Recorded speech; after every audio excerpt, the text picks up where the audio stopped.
Okay. Good morning, everyone. It's me, Lauren Cadillac, aka OG Cadillac, coming to you live from Dallas, Texas. Hello, Dee. Hello, we the jury. Welcome. Thank you for being here. Thank you, everyone who's up. It's 10 a.m. In a very beautiful, cloudy day here in Texas. Hopefully, the rain does not come such that I have to take off early or anything. Hopefully, it just comes and makes me happy, but it doesn't bring a tornado or some kind of flooding. We've had some really crazy weather here in Dallas. So, all right. I'm so excited. I spent my whole weekend working on this, not presentation. I almost said this presentation. This live for you to talk about the different types of appeals, different how you get to an appeal, kind of what an appeal is, and so on. And I went back, y'all. I went all the way back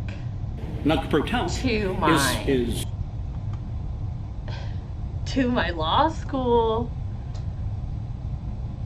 hard drive, external hard drive. Now, nowadays, external hard drives are small, right? Like, they look like, oh, they look kind of like this. Like, you have an external hard drive that looks like this, right? No. My external hard drive, it is so old that it is like this huge box. So I got that out, and I opened up my outlines from my first year of law school. I opened up my outlines from bar prep, so on and so forth. Oh, we the jury, you're in Rowlett. That's awesome. A local. Hi, Datpot. Hi, Q. Esco. Hi, Mimi. Hi, Corey. Hi, Mrs. Mondo. Glad to see you. Y'all, I always get excited when Mrs. Mondo is here because she was one of my first ever viewers to come on live, and that was just so exciting. So thank you for joining us, Mrs. Mondo. Every time I see you, I'm very happy. Okay, so talk about appeals.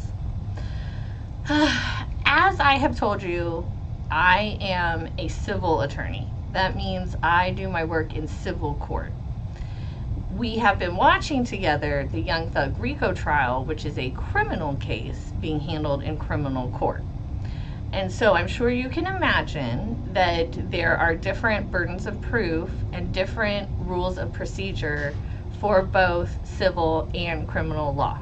Okay, so my familiarity with these things is typically in the civil courtroom, and my practice has been in the civil courtroom. However, the exciting appeals, and I think the appeals that really are impactful to American public, come out of criminal courts typically. So, no, there's no court today, y'all, so that's why we're hanging out together. Hi, Enye. Hi, Wilma.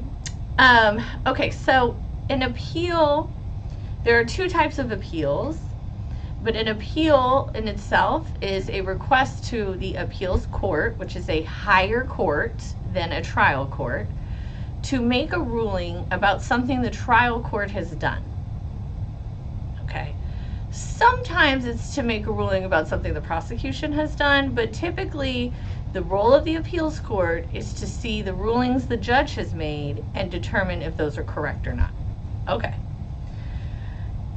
In order to have that appeal, then, there must be error on the part of the trial court judge.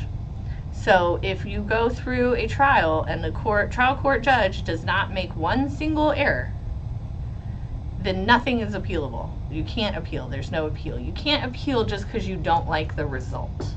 All right.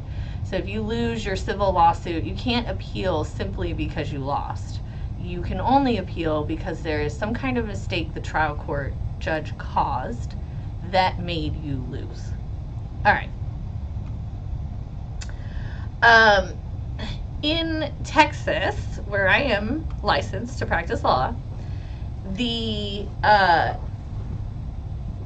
are some issues that go to the appeals court on final judgment and some that go in interlocutory appeal during the course of the trial. And we'll get into that in a little further. But in order to get into a courtroom, the court must have jurisdiction.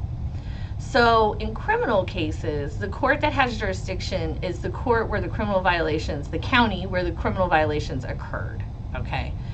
In civil cases, it's a little different.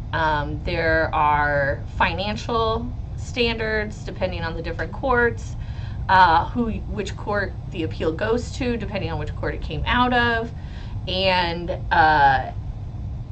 if the court is the proper jurisdiction. So an example of when there is an improper jurisdiction, I do real estate. So the code, the Texas law, says that real property issues in a county are heard in that county's district court. Okay? So when I sue related to a piece of property in that county, I sue in that court. Well, one time I had a case where it's about real property, but my client signed some documents with a banker out of California, and in those documents it said that the jurisdiction and venue would be California. So my argument was that while you can agree to different venues and jurisdictions, the court of original jurisdiction, as in the only court that can hear matters related to real property in Dallas County, is the Dallas County District Court. We ended up settling before the judge made the ruling on that. I really wish I knew what he was going to rule, but we ended up settling the case before that. If the judge had ruled that I was correct, the case would just go forward. If the judge had ruled that, in fact, you can sign an agreement and change the jurisdiction, then my client would have had to go to California with their lawsuit. But that seems so weird to me because it's about real property in Dallas. That just didn't seem even appropriate. There are also different jurisdictional issues, like in federal court, you have to have at least $75,000 worth of damages, and there's a lot of rules about when it's multiple states, etc. So, those jurisdictional issues, when a court makes a ruling that they do not have jurisdiction, that is a final ruling. The court is saying, I'm not allowed to make choices about this case. They say they don't have jurisdiction. That is a final ruling. And the only way to combat that is through an appeal. All right? There are other types of rulings where you can't even combat them through an appeal. And the reason for that is because a lot of weight is given to the trial court judge in the idea that the trial court judge has made the correct decision. Okay? The appeals court judges usually come from a trial court, all right?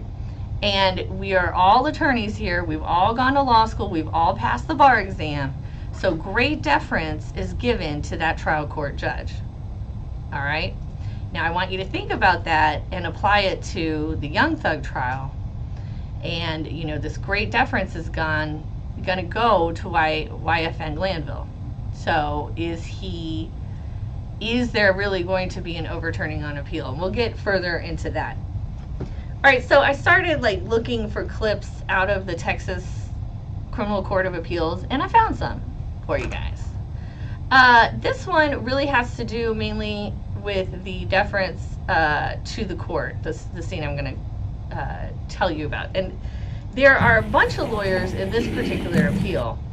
My understanding is, in this case, a judge he did sentence stacking, and it is unclear based off the rules of the courts of like if he did that right or if that was allowed. My understanding is that sentence stacking is if you know you have some old crimes and now you've got some new crimes, can they stack sentences? Can they combine crimes? I'm not fully sure. So the court is now going to hear a discussion about that and what happened in this sentence stacking. Basically, the guy had possession of a controlled substance. He's a drug addict. All right, so the first The first party to go is the appellant. All right? These are the appellants. These are the people who said, we are appealing. Over here is the appellee. The appellee. They are defending as to why the appeal should not be granted. Call now cause number PD 061623, Larry Jean Strickland, the second versus the state of Texas. Okay. I have done one appeal argument in front of the appeals court, and we did it on Zoom. This setting looks very intimidating to me. I have not ever had to argue in this type of setting. But this is the appeals court. It looks like the entire court is there. Sometimes, at least in civil appeals, the court will, only three, it's a three-person panel, not the full court. But this is the full court. So they welcome everyone. This is all marble, you know, these are cameras. This is some nice, state of Texas paying some money for this room.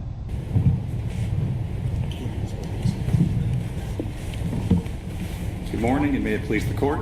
I'm John Messinger, Assistant State Prosecuting Attorney on this case out of Hood County. Article 4208 says... That was this justice just opened a soda and started drinking it. And this guy, you know, he has to maintain composure. Like, damn. Is he even paying attention? That a trial court has discretion to stack a new sentence on top of an old sentence. The statute doesn't say anything about the specificity that has to be in the judgment. It doesn't say that there's any fact-finding that needs to be done. And in fact, this court has made it clear that there is no fact-finding, that it's entirely a normative decision, and that... Okay, I'm going to stop you here. These lights, this green light means he can go. It's his turn to talk. The yellow is going to be a time warning, and then the red means you're done. Because in the appeals court, your oral argument is limited to a certain time period. Your pleadings usually, or your appeal, is going to be a really long document, really long. Lawful accumulation order is unassailable on appeal, yet this court sanctions the assailing of multiple stacking orders for various reasons. One of them is for lack of an unspecified level of specificity in the judgment, and also for having inadequate record proof to show that the defendant does in fact have a prior conviction. This is not a new issue. This court's granted review of this. Okay, so basically this guy is saying, look, this court has had several decisions about how these things should take place. And so now we're in front of you asking for just an actual decision. And then the other two lawyers, they get up and they kind of ask for the same thing. They really just want to know, is this allowed? And if it's allowed, how should it be done? And so what will happen is the appeals court will consider their arguments, and then they'll make a ruling. And typically, if they think the trial court did it wrong, they will do what we call remand to the trial court. Basically, hey, you did this wrong, take it back and go do it right. Like, kind of like having a paper edited. So,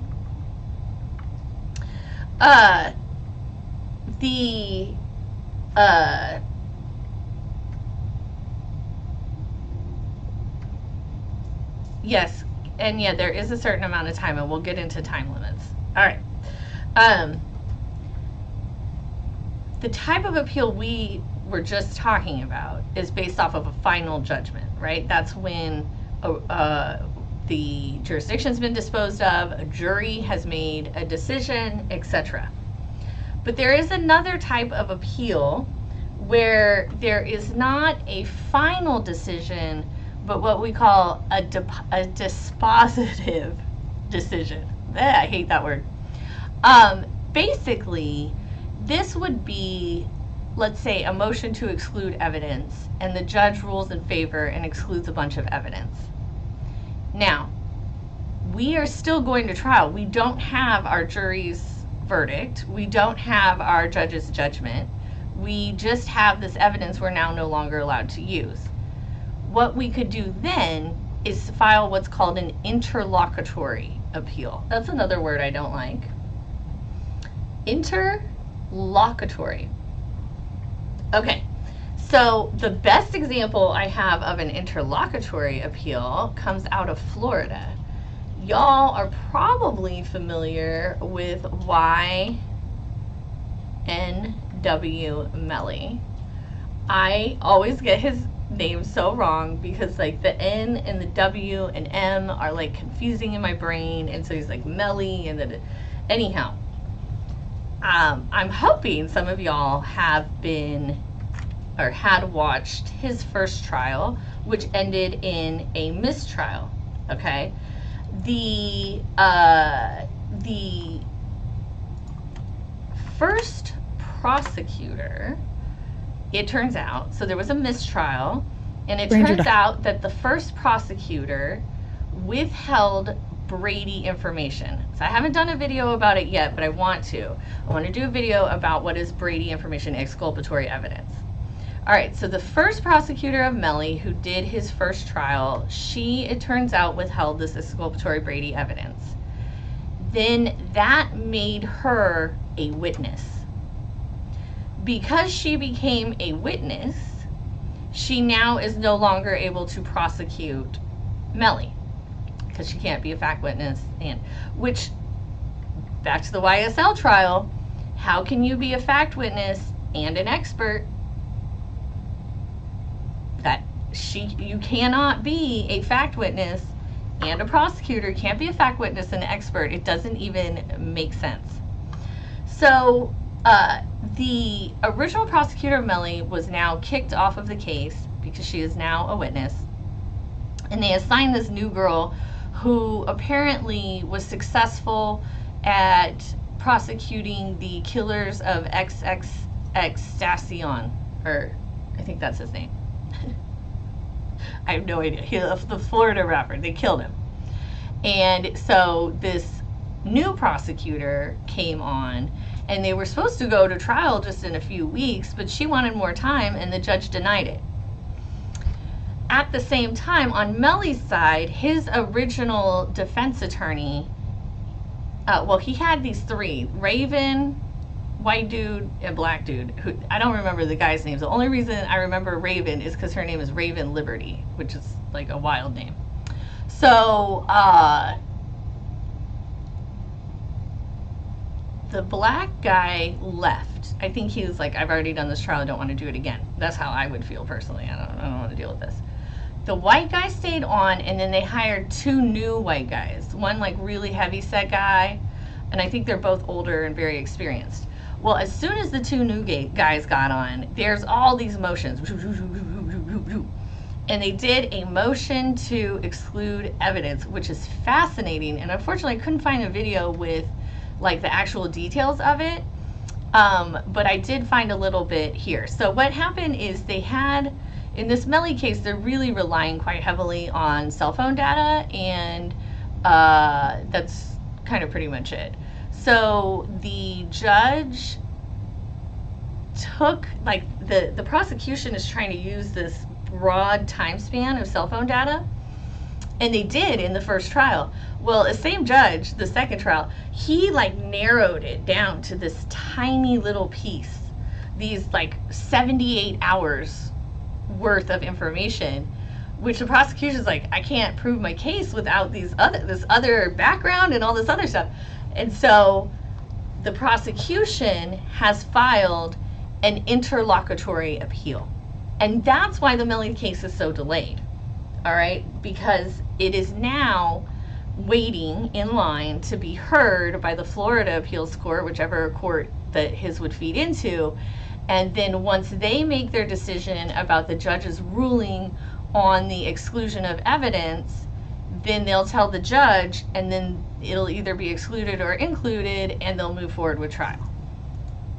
The high-profile cases. She was on the same prosecution team that successfully tried the case against 3 men who were convicted of murdering rapper XXXTentacion. However, since Buckaloo took over the helm, there has seemingly been a pause on the case. Initially, jury selection for the retrial was slated for October, but it ended after the state opted to appeal a December ruling by Judge Murphy that threw out evidence of Melly's phone records, emails, social media posts, and the documentary/promotional video, which was released shortly after the murders. Okay. Part of me wonders, so the prosecutor wanted more time because she was new to the case, and she got assigned to the case, and then boom, she's supposed to go do the whole trial in October. And that's very difficult. You need time to, like, you know, get familiar, understand, create a strategy, etc. So part of me wonders if the judge did that extreme exclusion of evidence as a way to help the prosecutor have more time. Yes, it's a ruling in favor of Melly and his side, but also the judge would know that she's going to appeal it, and that would buy her the time she needs, and maybe the judge thinks that the appeals court will overrule what he said. I don't know. Speculation, conspiracy theory. All right, Dee, thank you. I really appreciate it. Welcome, everyone. Thank you. I'm going to take a pause. I'm lcadilac. I'm an attorney in Dallas, Texas. I do litigation, mainly real estate related. Litigation means I work in the courtroom. I have a fascination and obsession with trials. I like watching other lawyers do their work. It makes me a better lawyer, makes me do better work. And I figured I might as well hop on YouTube and start talking about my most recent obsession, which is the YSL trial. I did follow Melly, guys, like every moment of that. So might as well share my obsession with you. I appreciate everyone that's here. Thank you to all our members. Thank you to everyone who sent any kind of money, Cashapp. I have quite a few Cashapp supporters, and I really appreciate you. Good morning, Tamara. Good morning, Nomenclature. Good morning, Wheezy. Good morning, Zanger. I can attest that I have the best chat in all of YouTube. Period. End of story. I will go on the stand and I will swear to that. So thank you all. Thank you for joining me. Thank you for having such amazing and insightful questions. Y'all all always share information that is so helpful. And I love being able to share with you what I love, my career and the law and applying facts to law, etc. So thank you for being here. All right, we're gonna get, oh, thank you, Ms. Perry, for being here. We're gonna get back into it. So the judge did an exclusion of this video and all this other stuff, and now they're doing an interlocutory, don't make me spell it, appeal, interlocutory. Sometimes when I can't spell things, that's when I hit the mic on the Google and I let Google spell it for me. Interlocutory is one of those words. Documentary, which was filmed before the murders, revisits Melly's childhood life and rise to fame. At the end of the 20-minute video, it mentions the deaths of Juvie and Sack Chaser, saying Melly and his friends were the targets of a drive-by shooting. The state says the video proves Melly was in the car. Y'all saw my hearsay video. If you haven't, I'll link it when we're done here. Those words are hearsay. I was so upset when that came in the first trial. Those are hearsay. Who wrote them? Who said that? Those are out-of-court statements made to prove the truth of the matter asserted. And y'all already know that because y'all already watched the hearsay video. By the time we're done here with the YSL trial 8 years from now, all of you will be ready to sit for the bar. I'm sure of it. I will 8 years of the YSL trial, and I think I can make lawyers out of all of you.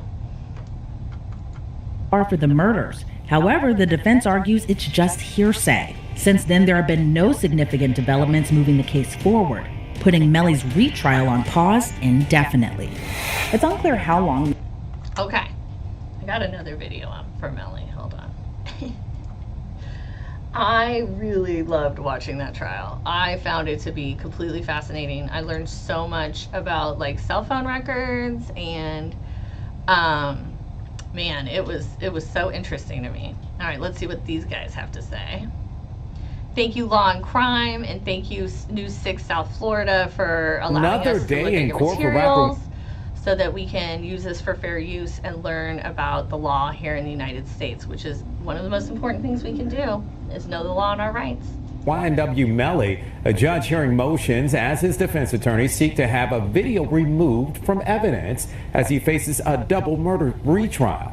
NBC6's Marissa Bagg was there for today's proceedings. She joined us. Okay, so that's Raven Liberty. Sorry, it goes dark. That's the original white guy. A minute ago, a chunky guy was whispering in his ear. That's one of the new ones. Live in Fort Lauderdale. And Marissa, what is this video all about? A 20-minute documentary detailing South Florida rapper Y&W. Okay, so everything Melly says in this video is not hearsay, and I hope y'all remember why. I'm sure you do. I'm going to say it. It is not hearsay because he is a party opponent. He's a party opponent. So nothing in the video that he is saying is hearsay. And as long as they can prove that that is him and this is the original recording, it's coming in. Melly's life and music career is potential evidence the state wants in and the defense wants out of his second double murder trial. It's one of many motions the judge needs to rule on ahead of opening arguments in the case against Melly, whose real name is Jamel Demons. Demons is accused of shooting. If you watched this, the prosecution was told in the beginning, and they kept bringing it up, the judge had made a ruling in the motions in limine. Motions in limine are pre-trial motions. So in the motions in limine, there was a motion. Dude's last name is spelled Demons, D-E-M-O-N-S. So there was a motion to require everyone to pronounce it as Demons because demons is prejudicial. Clearly, obviously, right? That original prosecutor, which I swear she had the best Brazilian blowout I have ever seen. Her hair was so smooth and shiny. I was like, my goodness, I don't think my hair could ever look that way. It was beautiful. She kept calling him Mr. Demons over and over and over again. And the judge had made a ruling that she could not do that. So if the jury had found him to be guilty, that's one of several things that his team would have been able to write appeal for. Shooting two longtime friends to death in 2018, Anthony Williams and Christopher Thomas Jr. Under the microscope today, the final 20 seconds of that documentary where a graphic is shown reading, 4 days after the completion of this film, YNW Melly and his friends were the targets of a drive-by shooting in Miami, Florida. State prosecutors say that statement shows Demons was at the scene of the crime. He's clearly ready to say that this is a documentary, this is my life, these are the things about my life. He's clearly adopted this by promoting it. The defense calls the graphic hearsay. That's so weird. That's a weird argument to me. Arguing that the court doesn't know who wrote it and that part of the information is wrong because it says the shooting happened in Miami when it actually happened in Broward Yeah, I was just thinking, I don't think it happened in Miami County. It is hearsay in the fact that... Oh, this is the old guy I was telling you. This is the new guy. And so he's done well because the judge rules in his favor. Coming in for the truth of the matter asserted, we don't know who typed that up, who wrote that up, who put it up there. Yep. So it is hearsay. We anticipate that the judge will be ruling on this motion in the coming days, and there's other... My best example of an interlocutory appeal. That's my best example that we're all going to know, that we're all familiar with. So now it's interlocutory because the trial's still pending. They're not even in front of the jury. When the appeals court comes back with their ruling, they're either going to conclude that the exclusion is appropriate or they're going to say it wasn't. If they say it wasn't, they'll remand it to the judge. If they say it was appropriate, prosecution could then try to go to the Supreme Court to get it entered, but if that's probably pretty unlikely. I agree about the video. That last 20 seconds absolutely should not be played, period, end of story. It's hearsay. Like first year law school. Everyone who saw my hearsay video, we all know that's hearsay. Thank y'all for being here. I see we have 313 people in the chat, so make sure you're hitting like. All right, another type of appeal. So we've talked about final judgment appeal, which we'll talk more about. We just talked about interlocutory appeal. There is a third type of appeal, which is an appeal de novo, D-E-N-O-V-O. In my mind, the way like language logic works for me, that means of new, de novo. I don't know why. But it is a new trial. So here in Texas, if you, let's say you're a landlord and you need to evict someone, you go to JP court, Justice of the Peace Court, and you do your eviction, okay? The Justice of the Peace is original jurisdiction for possession of real property in Texas. So you go to the JP court, you file your eviction, you win, your tenant appeals, okay? The tenant has a de novo appeal at the county court. And what that means is if the first trial never happened. De novo is brand new. So now when you go to the county court on your JP appeal, your tenant is going to the county court on your JP appeal, you redo everything you did at the JP court. There are other instances of de novo appeals, but I don't have a big list. That was my best example. All right.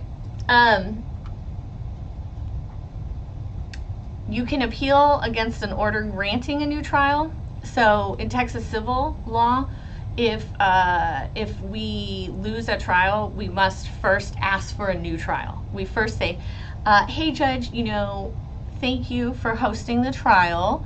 There were a couple of mistakes that we think were made, and we would like for another opportunity where maybe you don't make those mistakes. If the judge says, okay, you know what, you're right, I did make a few mistakes, let's redo it, then you can do an appeal. The other party would do an appeal and say, no, no, no, no. That's bullshit. All right. Now, after a jury verdict is when our friends in the YSL trial would make their appeal. All right. They have to wait until the jury makes their judgment to appeal the judgment.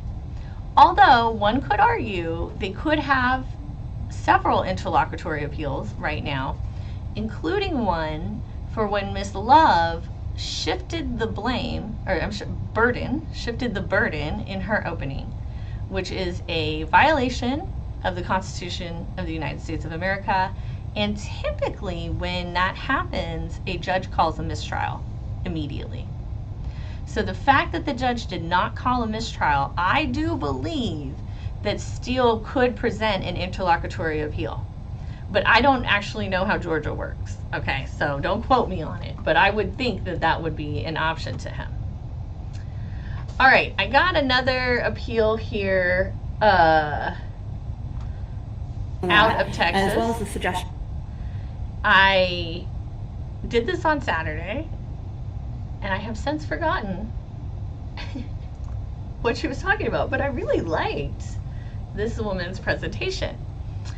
All right, and if you guys want to see these, they're on YouTube. Not all of the appeals court's videos are on YouTube. They only, they keep some of them.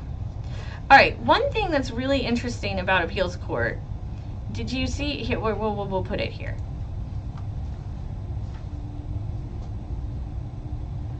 Really bad conduct, and we want to ensure that people know that if you get found guilty of this, that you're going to be punished severely.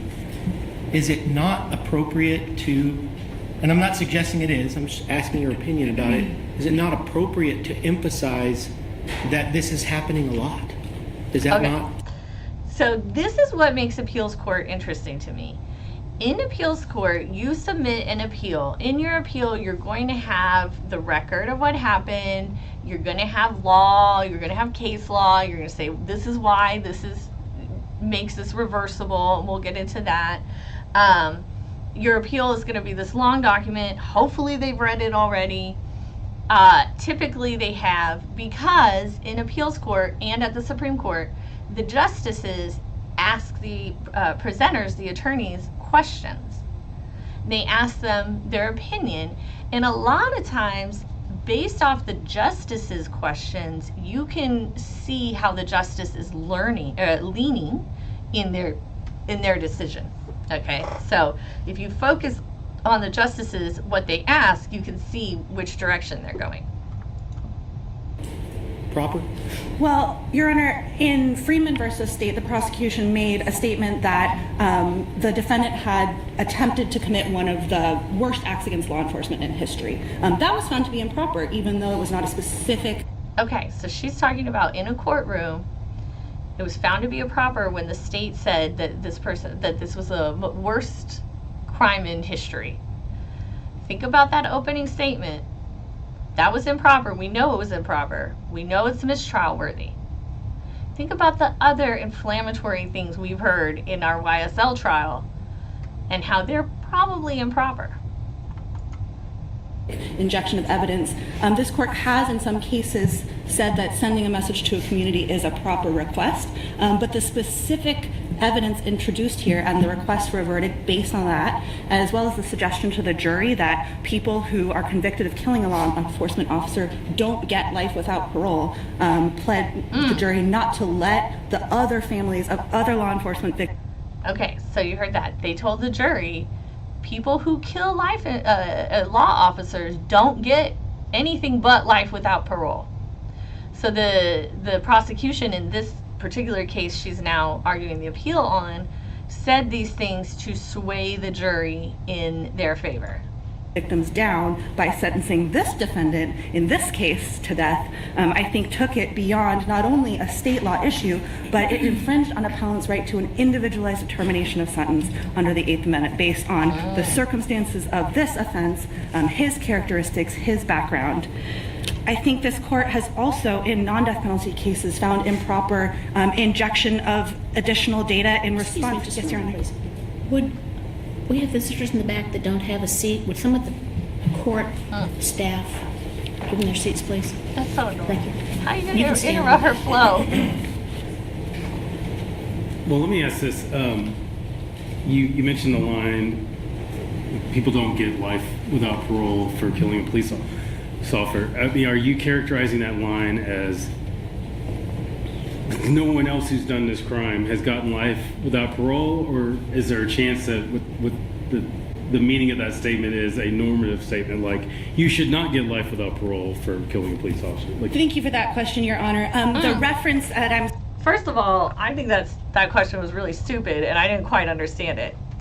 I love how she just, thank you for that question. She obviously knows more about this topic, so maybe she does understand the question. But notice her presentation. We have seen, and we know YSL Steele, Brian Steele, does appeals. We know that. We know he's won appeals on things that have come from Glanville's court, okay? We have seen YSL Steele walk up to that stand and present an argument just like this. And we saw it last week. He finished his argument and he said, I'll take any questions from the court. That is appeals attorney Steele. When you see that, that is appeals attorney Steele. You see him doing the appeal right there in front of the trial court judge. Doing appeals is a good way to get experience on learning how to deal with judges, how to talk to them.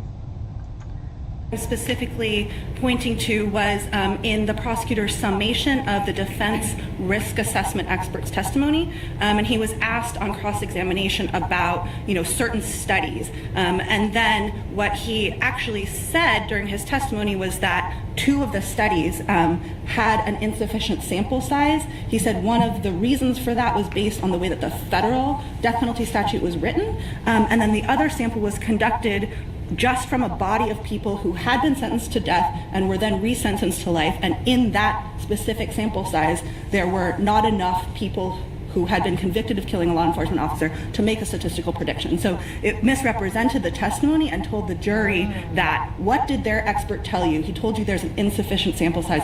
What does that mean? That means that people who kill law enforcement officers do not get life without parole. So I think in terms of the question you pose, it is much more the former.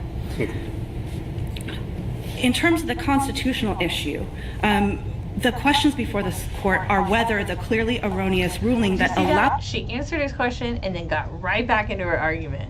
That's awesome. ...the state to introduce this extra record evidence and argue from it, entirely unrelated to appellant in this case, and argue that he should be sentenced to death based on that, did violate his 8th Amendment right to an individualized determination of sentence.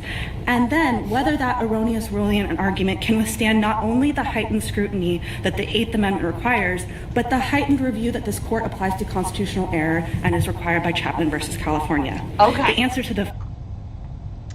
What an excellent segue into error. Thank you, ma'am. First question I hope is... you guys enjoyed that. I don't know who this gal is, but she is a good advocate. I quite enjoyed watching her.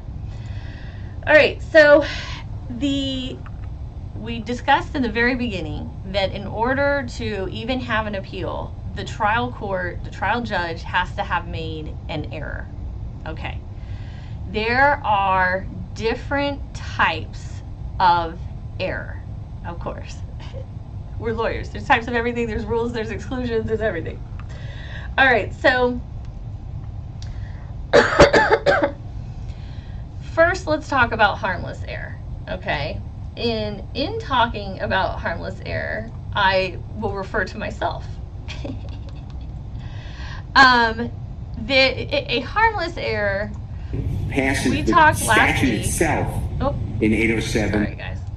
We talked last week about the witness who was absolutely speculating, okay? And what I said last week, nobody objected to that witness speculating. And the reason I suggested that, I said, I think the reason they didn't necessarily care or make that objection is because it's harmless error. That man's speculation, 8 months into the trial, 10 years before it ends, everyone will have forgotten it. It's not going to have any effect or consequence on a guilty or not guilty verdict. So if they had made the objection and the judge overruled it, that would have been harmless. It's almost not even worth doing, because a harmless error is not going to reverse your conviction. A harmless error is not going to reverse a judgment. Okay? A harmless error is just that. It caused no harm. It's just an error. Oh, look, here's Steele. That states that the state can get this information, cannot get this information from someone else with reasonable efforts. What they're saying is that Rich Homie Kwan is being courted by 2 different record labels. Well, they have the record label people right here and Rich Homie Kwan, or excuse me, Mr. Lamar, his performer known as Rich Homie Kwan. So I asked you for all of that, for all those reasons so far. To see how much that presentation resembles what we just saw with that woman? Yeah? Okay, so it was when this guy was on the stand. Questions. Glanville actually made an appropriate ruling, and here he sustained an objection appropriate. I sustain the questions this morning. Okay, though I don't understand at all what Glanville says he sustains a question, I don't know what that means at all. When Glanville makes an improper ruling, that is the error. Now, it is now the job of the appeals attorney to convince the appeals court that that error was harmful or that error caused the rendition of improper judgment. So under Texas law, the applies to the Court of Appeals. I got the Texas Rules of Appellate Procedure out for y'all. I mean, I'm serious. I went all in on this one. Under 44.1, a court is not authorized to reverse a case because of an error unless that error probably did lead to the rendition of improper judgment. Now, that is not true of the case when there's a burden shift in an opening. All right, that is a different type of improper judgment. It probably did lead, but that is a different type of route to the improper judgment. All right, the Texas Rules of Appeal Procedure talk about preservation of error. So I know you guys have heard me saying they're preserving the error. When you make an objection, you preserve the error, okay? If you do not, or a motion, if you do not make a motion or objection timely, it's waived. So I know I talked about this on one of my videos where we talked about if someone's on the stand and I ask them, is the sky blue? And they say yes, and I start my second question, and then the other side objects to the sky blue question. Well, guess what? They waived their right on that one. They don't get to go object an hour later. It must be timely. You must do it timely or else it's waived. When you waive it, that means you accept it. When you waive it, it's like you're screwed. You don't get to argue it anymore. All right? An exception to that is fundamental error in Texas. Now, I don't know the Georgia rules, guys. this is Texas. Fundamental error does not need to be preserved, and it can be brought to the attention of the court at any time, and the court can bring it up on their own. So an example I have in these notes is lack of subject matter jurisdiction is a fundamental error. If the court you're in does not have the jurisdiction over the subject, then they are making a fundamental error. Moving forward is fundamental, because like they shouldn't even be moving forward. They don't have jurisdiction. They're not allowed to make decisions. Jurisdiction means they can make decisions. The code in Texas even says reasons to preserve error, which I thought was interesting. And it literally says, well, these notes said, judges make mistakes and change their minds, and no trial by ambush. Now, I know we have talked extensively about trial by ambush, because that is something we have seen every flippin' day in the YSL case. Every day. Well, hold on, I'm going to take that back. On the days there's no trial, then we don't hear about it. But every day there is trial, we hear about, oh, well, the prosecution gave me this evidence 2 minutes ago. Oh, well, the prosecution handed me this evidence like right now. Well, the prosecution never handed me this version. The version they're now trying to show the jury has all these extra words on it. That is trial by ambush. That is trial by surprise. We don't play that kind of game in the United States of America. We believe in having clear rules, being able to know what the rules are, being able to know what you're facing in trial, being able to be prepared. So, the time, let's go back to the time that Miss Love screamed and cried her way into the judge overturning the ruling he just made. If y'all recall, this was a few weeks ago. YSL Steel had made a motion, and the judge ruled in favor of his motion, and that was appropriate. But then Miss Love started yelling and crying, "Judge!" And she went on and on and on and on, and the judge overturned his appropriate ruling. Now, I don't remember what the ruling was about. So I can't remember if that was a fundamental error. I'm thinking not, because if it was fundamental error, I'm pretty sure I would remember it. If that was a harmless error or an appealable error. An appealable error is an error that is leading to an improper judgment or verdict. Okay. What are the results then when an appeal occurs? Well, we talked about one a few minutes ago, remand. That is when the appeal court hands the case back to the lower court and says, you are now remanded to follow this rule and move forward. Okay? Then that is the result. They go back and they redo it following the appeals court's ruling. In Texas law, under Article 44.04, when a defendant's conviction is reversed by a court of appeals, the defendant is entitled to reasonable bail pending a final determination of the appeal. Okay, so when you think about the Melly case, that kid is still in jail. He is sitting in jail with no bond. He's been in there for like 6 years. He is still in jail because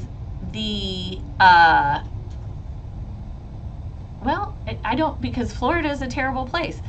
The defendant's conviction is, that's why.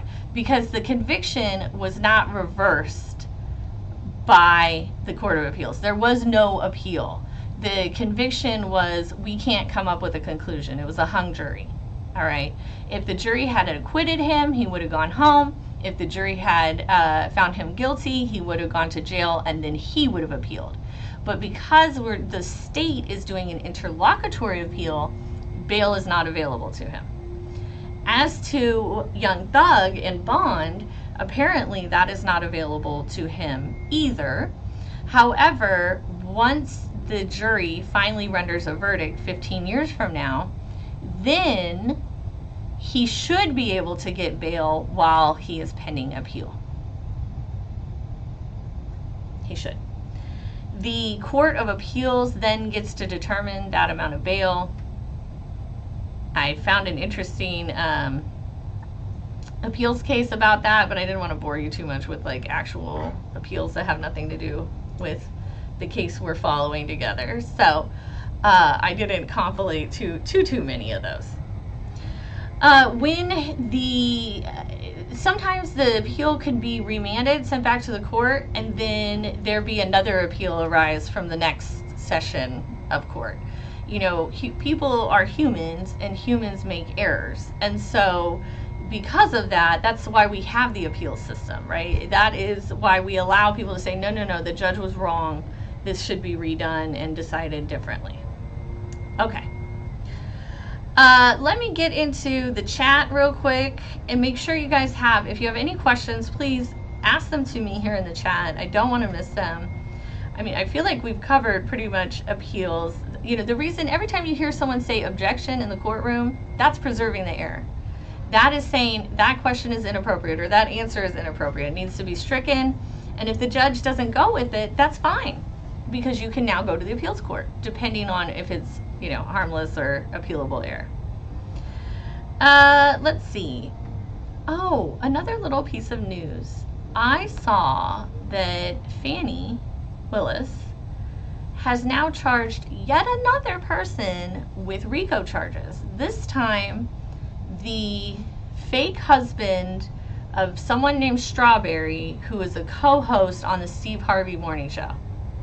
And apparently, the charges are that this man fraudulently married the Strawberry lady, that he then used that fraudulent marriage to steal about $700,000 from other people.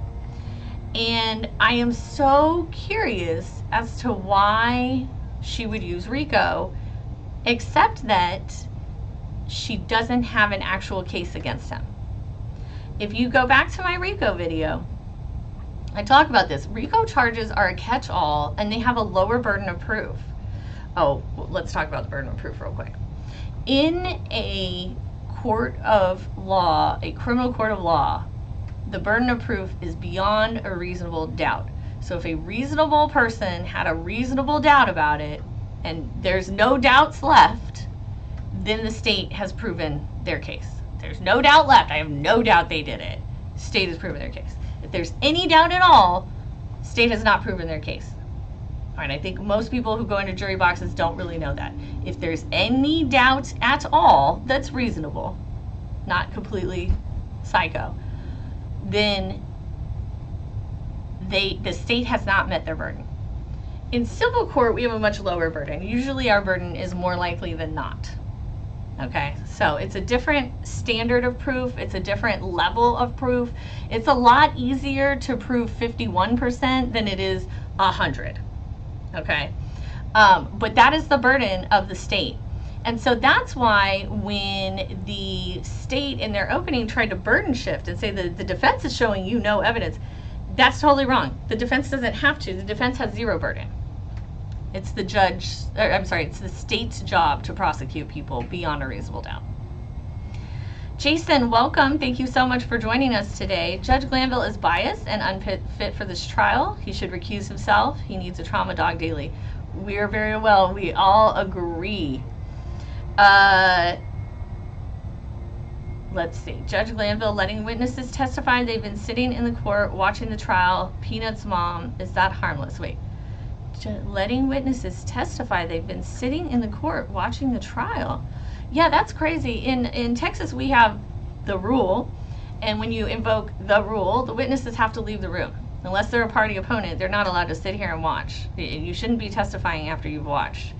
The Chad Daybell case, which was out of Idaho, and he was like a prophet or something, and he married a lady and they killed her kids and his wife. There were a couple witnesses that the prosecution tried to put on for their rebuttal. However, those witnesses admitted to having watched the trial on TV or wherever, and they wanted to clarify, and so the judge did not allow them because they should not be allowed. Shay, welcome. Yes, this case is full of improper judgments. It's wild. Hi, Red Bunny. Thank you for joining us. Thank you to all my members. I appreciate all of you. Everyone who's supported the channel, make sure you're hitting like and subscribe. I really, really appreciate it. I go live every Friday at 10 a.m. to recap the week.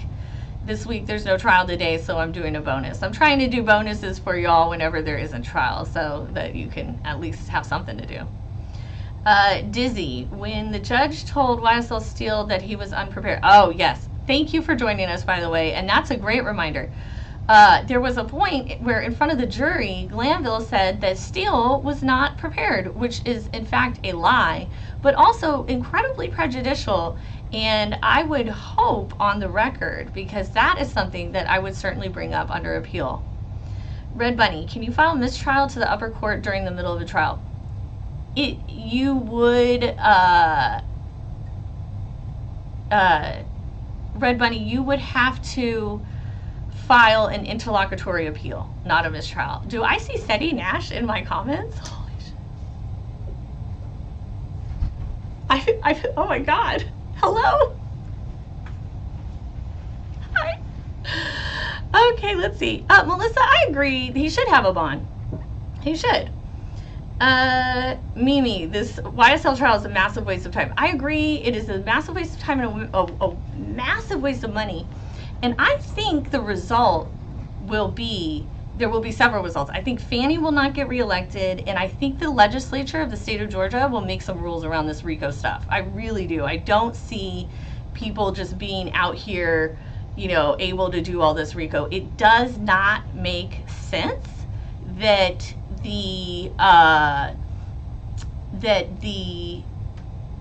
this fraud case that I just heard about with the strawberry husband, that does not make sense under RICO charges to me. That's relatively clear fraud. So it's wild. She is handing out RICO left and right, and I think it's because she knows her staff can't actually prove their cases. I mean, RICO has a lower burden, right? They don't have to prove beyond a reasonable doubt all of those crimes occurred. They just have to prove beyond a reasonable doubt that these people were part of a conspiracy. And if you recall, Glanville already made a ruling that these people are part of the conspiracy, or that they were in a gang. Oh, Seti, we should totally team up. Absolutely. So Glanville has already ruled that there's a gang and a conspiracy. Now, back to you, Red Bunny. They can definitely go appeal that.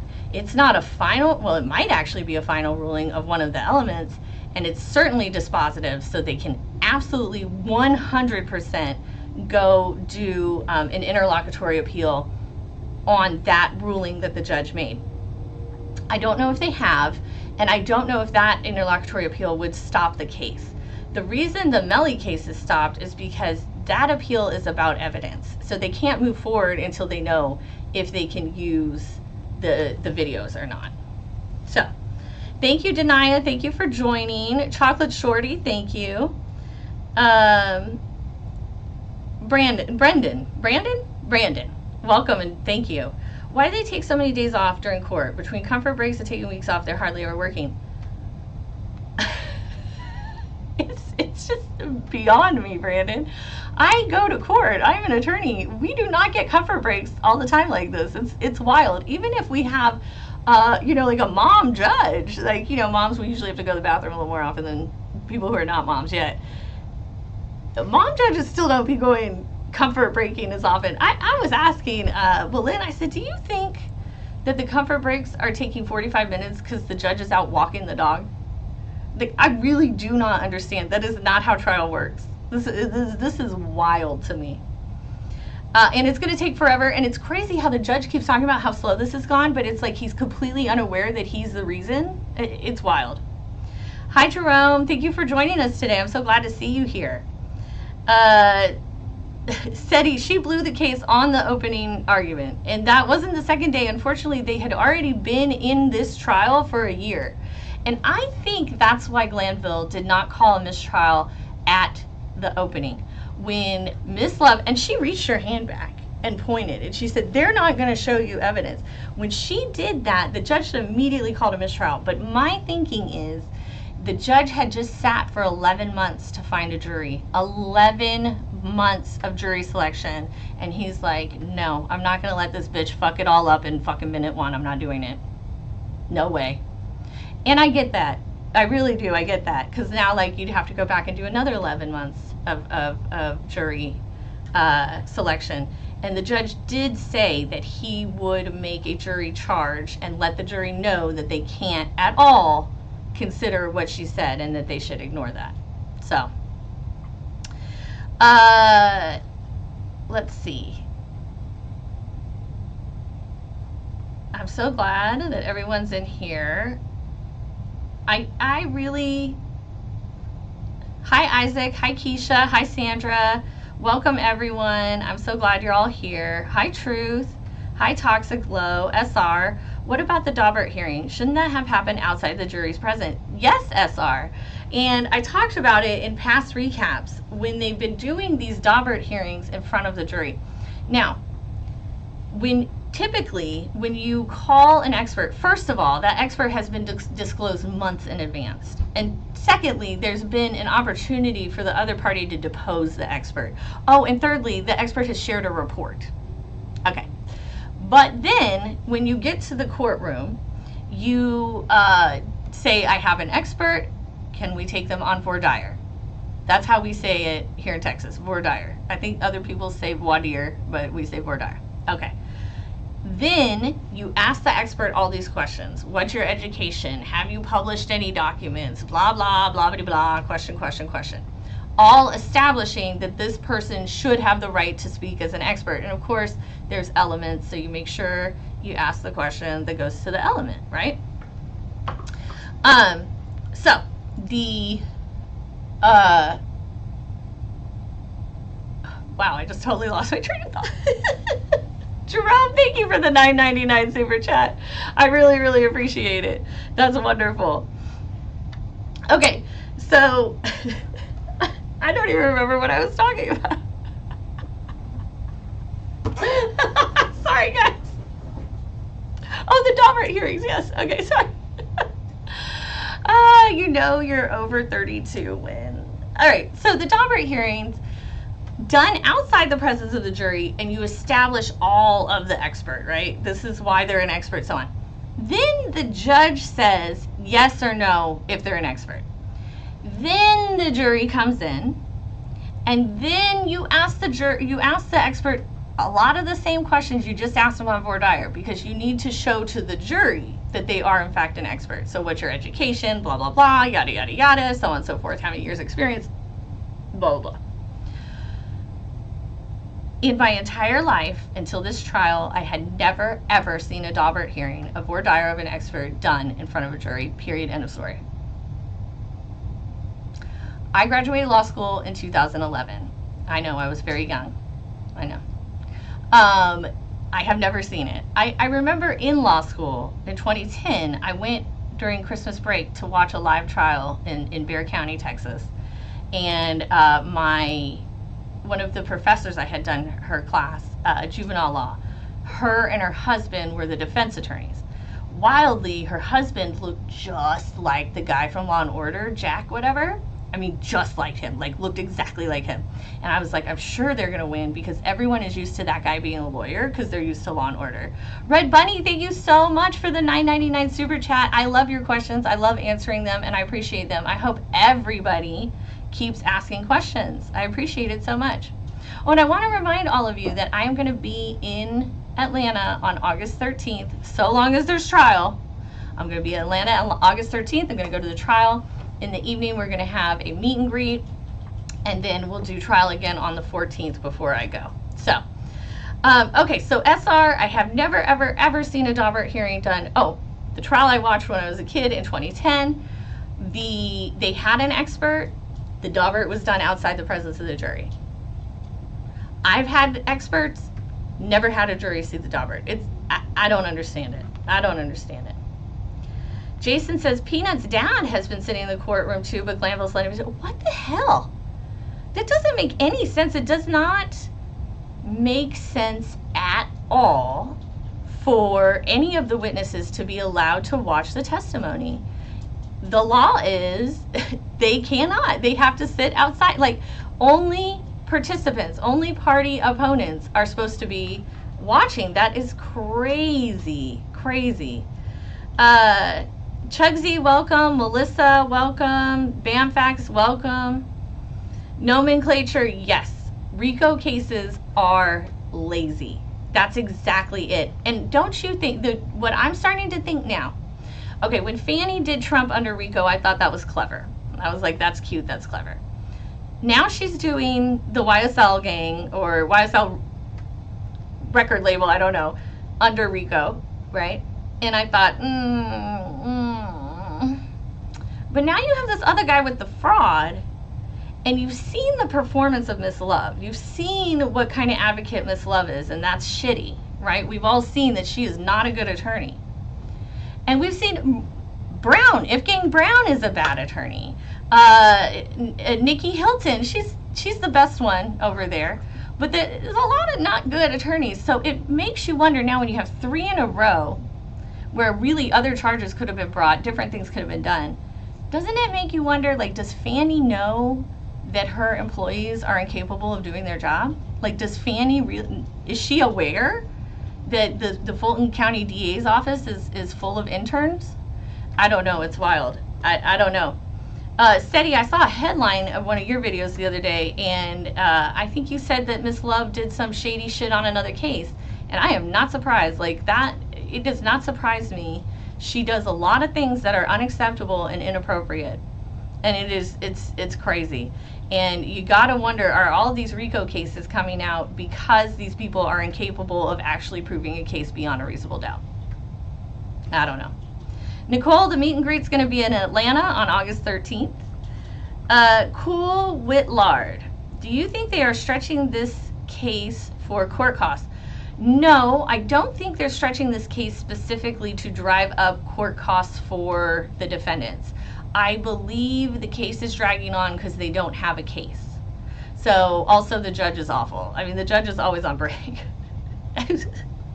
If the judge was like my direct employee, I would absolutely fire him.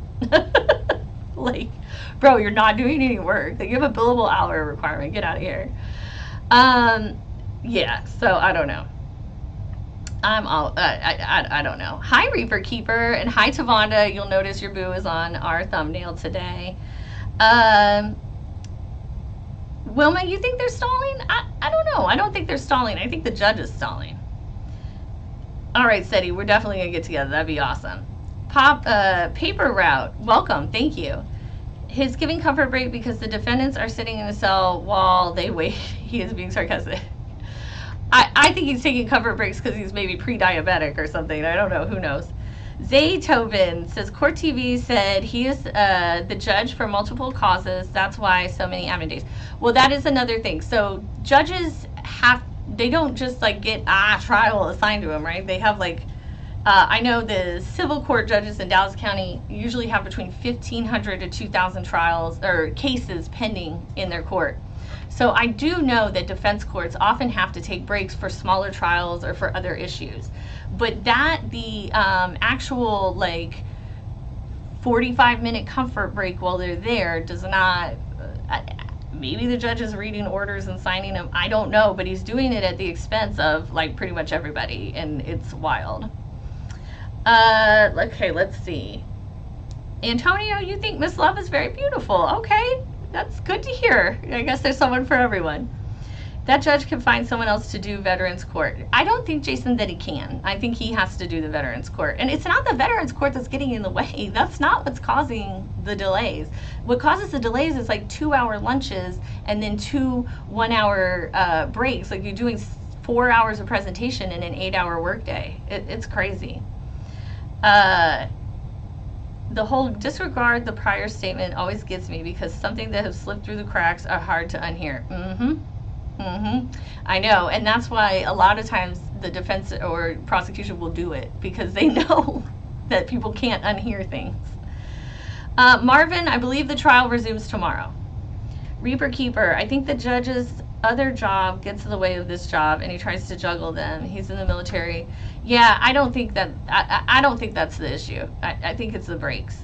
Second to no one. Is there court today? No. YSL court resumes tomorrow, we believe. K-Way. How can they have a solid foundation on YSL being a gang if all the experts says this is not a fundamental gang and the K-Way. How can the judge make a ruling that the prosecution has proved part of its case when they haven't even presented their whole fucking case? We haven't even seen their case in chief. We've seen 81 days of their case. We've seen maybe less than half of their witnesses. So I don't know how that judge made that ruling. I don't understand. There must be something in Georgia law that allows it, unless they're, I really don't know. I really don't. It does not make sense. It doesn't make sense under what I know of the law. It doesn't make sense under Texas law. It's crazy. Court will be tomorrow. Oh, Meg had all right, Tamana, Meg Thee Stallion had a concert last night. That's awesome. All right. The water is good now. Still water boil. Oh, wow. So all of Atlanta had like a water advisory? You had to boil it? That's wild. We've had that happen before too, though. Have you been having storms? We have. Let's see. I just want to... Dynasty. Hello, welcome. I want to say hi and that I like what you do and keep up the good work, and thanks for taking the time. Thank you so much. I really appreciate that. Y'all, we have 519 people in the chat. That's so exciting. Please make sure you're hitting like. And if you haven't subscribed, make sure you do, okay? I come on every Friday at 10 a.m. to recap the week. And hi, Nicole. Welcome. Hey, let's see. She did YFN under RICO. Oh, you know what would be interesting is if we could find out how many RICO cases Fanny has like done or promoted or whatever under Fanny's guidance, how many RICO cases. And then especially would be interesting to do like versus the prior prosecutor. Hi, Facts All Day. Welcome. If Peanut Dad in there and he and the DA can connect a slick way to answer the death by Jay Williams' statement. Yeah, I don't understand that. I don't understand how any of the witnesses would be allowed in there. It's crazy. Hey, sweet lady Sugar, good to see you. RICO cases are lazy, perfect for this court since they only work 4.5 days or 3 days a week. And then when they do work, they only work like a half day because they're always on break. It's wild. It's crazy. Reaper Keeper, wonder why she didn't put RICO on If Gang since she seems to know so much about them being a gang, yet she focused on YSL. I think Reaper Keeper, part of my theory is that YSL was part of Fanny's, the reason she went after them is because they're big and they're bigger. And if she goes after the biggest, she sends a message to all of the ones under it. And I think that's what it was. Where about at the courthouse will we meet? Has that been decided? Well, Nicole, no, it hasn't. That's a really good point, and I will put that down. No, I'm not coming till August 13th, so I got a little while to plan. I still don't know where the meet and greet will be either, but I've had some wonderful people contact me with ideas, and if you have ideas, I would love to hear them. We're on Instagram. You can message me there. You can always message me in here. There's a 61, Jason says there's a 61 person RICO Fanny brought. They were trying to fit 61 lawyers. Ooh, I would love to hear more about that. This is so interesting to me. And it's interesting to me that how a DA can find like an easy way to get people in jail and then just like hang on to it and glob onto it. I'm just so glad in Texas we don't have RICO, man. I'm so glad. M. Burton, I wish you could make the meet and greet too. If you can't, it's okay. I'll probably live stream or do something. Boleyn is going to help me figure out my technology, so we'll do something cool. Breezy, all Fanny does is RICO. That's so interesting. It must just be because it's like easy. And maybe they know they'll get the win, so they go for that. It's crazy. Wheezy says he does the appellant and military. He can't be appellant. They have their own court. But he could be doing maybe military appeals. Hi, Jay Chill. Thank you. I'm glad you like these glasses and these earrings. I love them. They're fans. I haven't worn them in a long time, and I was like, I need to get my big fan earrings back out. Okay, let's see. Hi, Tall Glass. Welcome. I'm happy to see you here. Can anyone step in and order the judge to manage his time better? No. So, we just talked about appeals today, right? And appeals are pretty much the only way you can regulate maybe a judge's behavior. Like if the judge gives a shit if it's appealed, like they don't like that, then maybe they'll pay attention and change things. But pretty much the only other way is to vote accordingly. Glanville was elected, judges in Texas are elected, judges in Arizona are elected. So if you are electing judges, make sure you elect, good judges. Make sure you do your research. Don't just, never just do the ballot where you just click one party and it go. No, please don't do that. Please don't do that. Let's see, Ann, Domenic, Coolin Whitlard, thank you. Thank you, Mojo, for being here. I think the judge should have stepped down long ago. Well, Mojo, one thing you learn when you're in the practice of law is that people are very stubborn and they don't like to acknowledge their own, weaknesses or failures. And particularly when they start to get into a position of power, they believe they're pretty awesome and that they're doing good things. So I don't think we'll ever see him try to step down. Red Bunny says, couldn't YSL have asked for a mistrial when Glanville said that in front of the jury about them? I think did he say that in front of the jury? I think it was during a discussion outside the presence of the jury. But they could not ask for a mistrial. The judge is allowed to make rulings. They would have to appeal. And in this case, could they do an interlocutory appeal? Probably. Let's see. Nisi, welcome. Astro, welcome. Okay, I didn't think it was in front of the jury either. I'm glad. Jerome says Woody seems to have a different deal. Does he have a choice not to testify, or is he going to testify? I thought he was going to be testifying. I thought only Gunna was the one who would not be testifying. But it also depends on who their lawyer was and how friendly the lawyer is with Fanny, as we know. Remember DK's cousin lawyer or whatever, who's like Fanny's mentee. Ann Ward, welcome. Truth says if gang is bigger than YSL. Well, Truth, here's the thing. I am a middle-aged white lady in Dallas, Texas, and I have heard of YSL before this trial, but I had never heard of if gang. So I tend to disagree with you. I think she's going for the best known, right? She wants the gang that the white ladies, the middle-aged white ladies in Dallas know about, right? Like she wants the one that everyone knows about. So. She put Rico on F gang, but they took pleas. Okay. Oh yeah, YFN Lucci just took his plea. Okay, interesting. Steady, you will only go to the jail if you go to the courthouse if you have warrants. And if that's the case, yeah, you definitely don't want to come. We're going to go watch live. We're going to go, we're going to find Infamous Sylvia, and I'm going to try to see the jury. And also I'm going to try to talk to the lawyers. And I'm going to ask them the most pressing question of all, which is what the fuck does it mean when the judge says, I sustain the question? I can't wait. I cannot wait. Please tell me what he means. What does he mean? What does that mean? Why? Oh, I can't wait, y'all. August 13th. I'm counting down the days. I have like several trips between then, so I'm counting down days for those too. Let's see. Something doesn't happen, but something always comes up. The state have argued that Birdman was behind the bus shooting in Nut. Okay, demonic, or is it demaniac?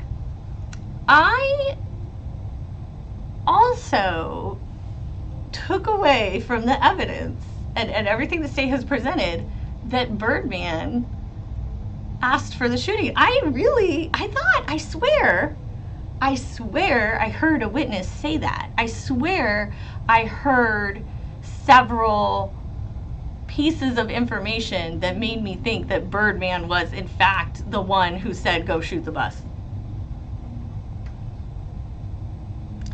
But then I feel like the defense didn't glob onto that. So did I hear wrong? I don't know, because I feel like if that was the case, if someone had said that inside of the courtroom on the stand, then surely the defense would have really jumped on that, right?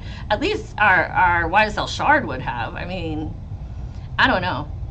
Q Esco, thank you. Can I look at the Vibes cartel case and speak on? I will write that down. Hold on. VYBZ KARTEL. Speak on Privy Council. Okay, what is Privy Council? Is that like in another country? I don't know what that is. You got to tell me.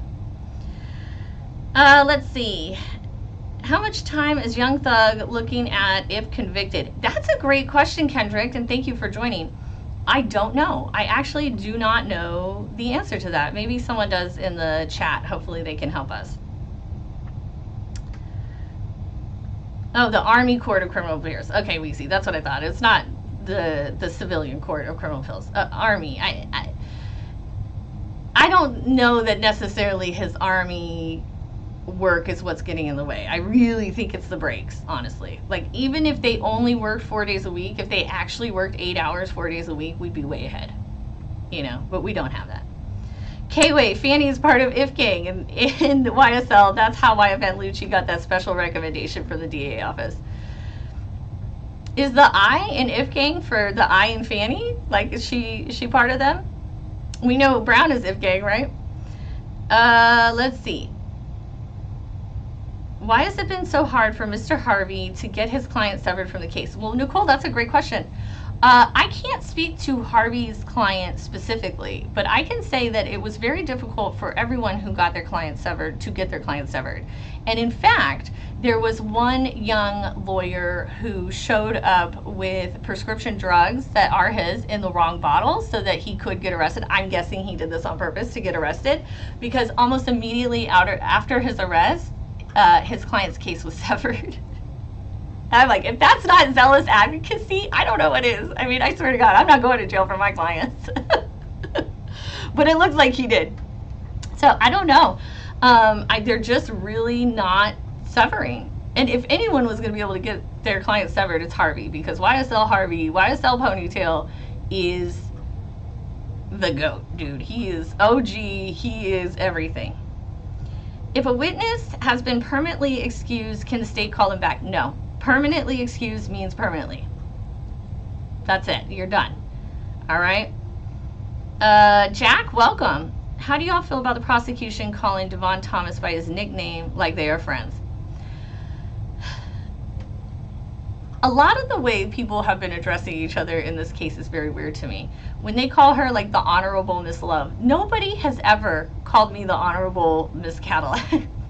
Maybe because I'm not honorable, I don't know, but like, they usually just say Miss Cadillac or Attorney Cadillac. You know, we don't do this honorable shit. So there's a lot of weird, I don't know, but I like the nicknames I've made up for everyone, so we're gonna stick with those.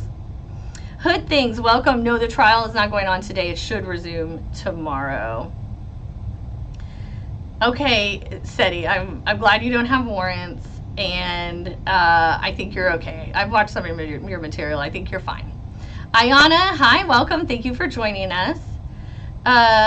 Domaniac, what happened to Investigator Hamilton? Is HR on him? I don't know. I don't know anything about that. Too Real for Industry, welcome. You haven't heard of that because it's not actually IF Gang, it's Inglewood Family. I had never heard of Inglewood Family either. I thought Inglewood was in California. So I don't know shit about gangs, guys. I don't know anything about hip hop. I don't know. I stopped listening in like the early 2000s when hip hop went from like talking about the streets to talking about like bitches and bling. Like, I really liked it when I was learning from Dr. Dre and Snoop Dogg about, you know, persecution and things that were happening in a community I wasn't a part of. But then when you got into Big Pimpin', I was like, I'm done. I lost my interest. Though I do, as you all know, love that Roddy Ricch song, The Box. So someone complimented me on my and I appreciate that. So I haven't heard of any of these. And I think that's probably why y'all should come watch, is because I have no bias. I'm watching this like the jury, but like a lawyer jury member.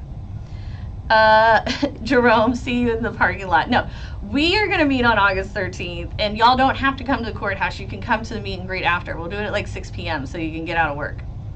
Jack, thank you for being a fan of the page. I really appreciate that. I hope you've hit like. Seti does a great job. I like his videos. But he does a lot of good guesses about legal things, but he is in fact not a lawyer, and sorry man, but you can kind of tell. Sweet Lady Sugar, do you have any other lawyer friends or judges that could come on with you to discuss this mess of a trial? That's a great question. I don't know that any of my lawyer or judge friends have been watching the mess of this trial, but I in fact was thinking about my friend Demetria, who does family law. She does divorces, so if y'all need a family lawyer in Dallas, call her. She's amazing. And she's like the funniest person I know, so I was thinking that maybe I could get her to come on. But I'll see what I can do. So Hood thinks there's no trial today, it's tomorrow. Seti and I will definitely do a discussion together, so we'll get in touch. They want to put Repek on Birdman's name. He also is more beneficial as a defense witness. Every single rapper they call will be more beneficial to the defense. Period. The defense is Young Thug is a rapper. He does not have time to be the leader of a street gang. So every rapper that comes on there and talks about, people tell me to write these things, I'm forced to post this, I have to be on tour to do this, I'm required to use this color for this, I have to do this. These people tell me everything to do. I don't make decisions on my own, and I am 24/7 constantly working. I am a brand, I am a product. Who does that help? That helps the defense. That's why we haven't seen any rappers called yet. Rich Homie Quan's on that list. Several rappers are on the list. But if the rapper comes in and starts to talk about their schedule, about the actual career, about the actual job of being a hip-hop artist, it's over. It's over. They're gonna at least try to give him 15 plus. Okay, I figured they're gonna give him at least 15. Jack says 5 to 20 years. Paula, hi, welcome. She says, is eating during court allowed? Not usually. Almost every courtroom in Dallas says no food or drink. But you know, we be snacking sometimes and drinking. Like, I feel like as an officer of the courts, I can drink if I need to. Not alcohol or anything. I don't drink alcohol. But no, you're really not supposed to be eating in the courtroom. It's really a poor taste, and you really should dress up nicely and, you know, be clean and all that stuff. Don't come looking like a scrub. Trey, have I seen a judge wearing an earring during court? No, I haven't, but that's, I don't know, because the only male judges we have here in Dallas are not really like earring wearers.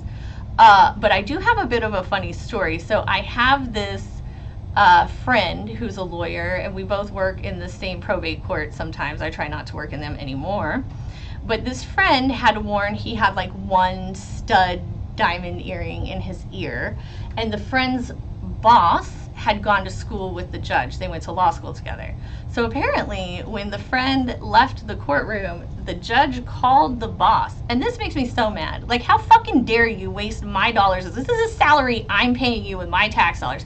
She calls my friend's boss and says, tell the friend that he can't wear earrings in the courtroom until he has a friend on the bench.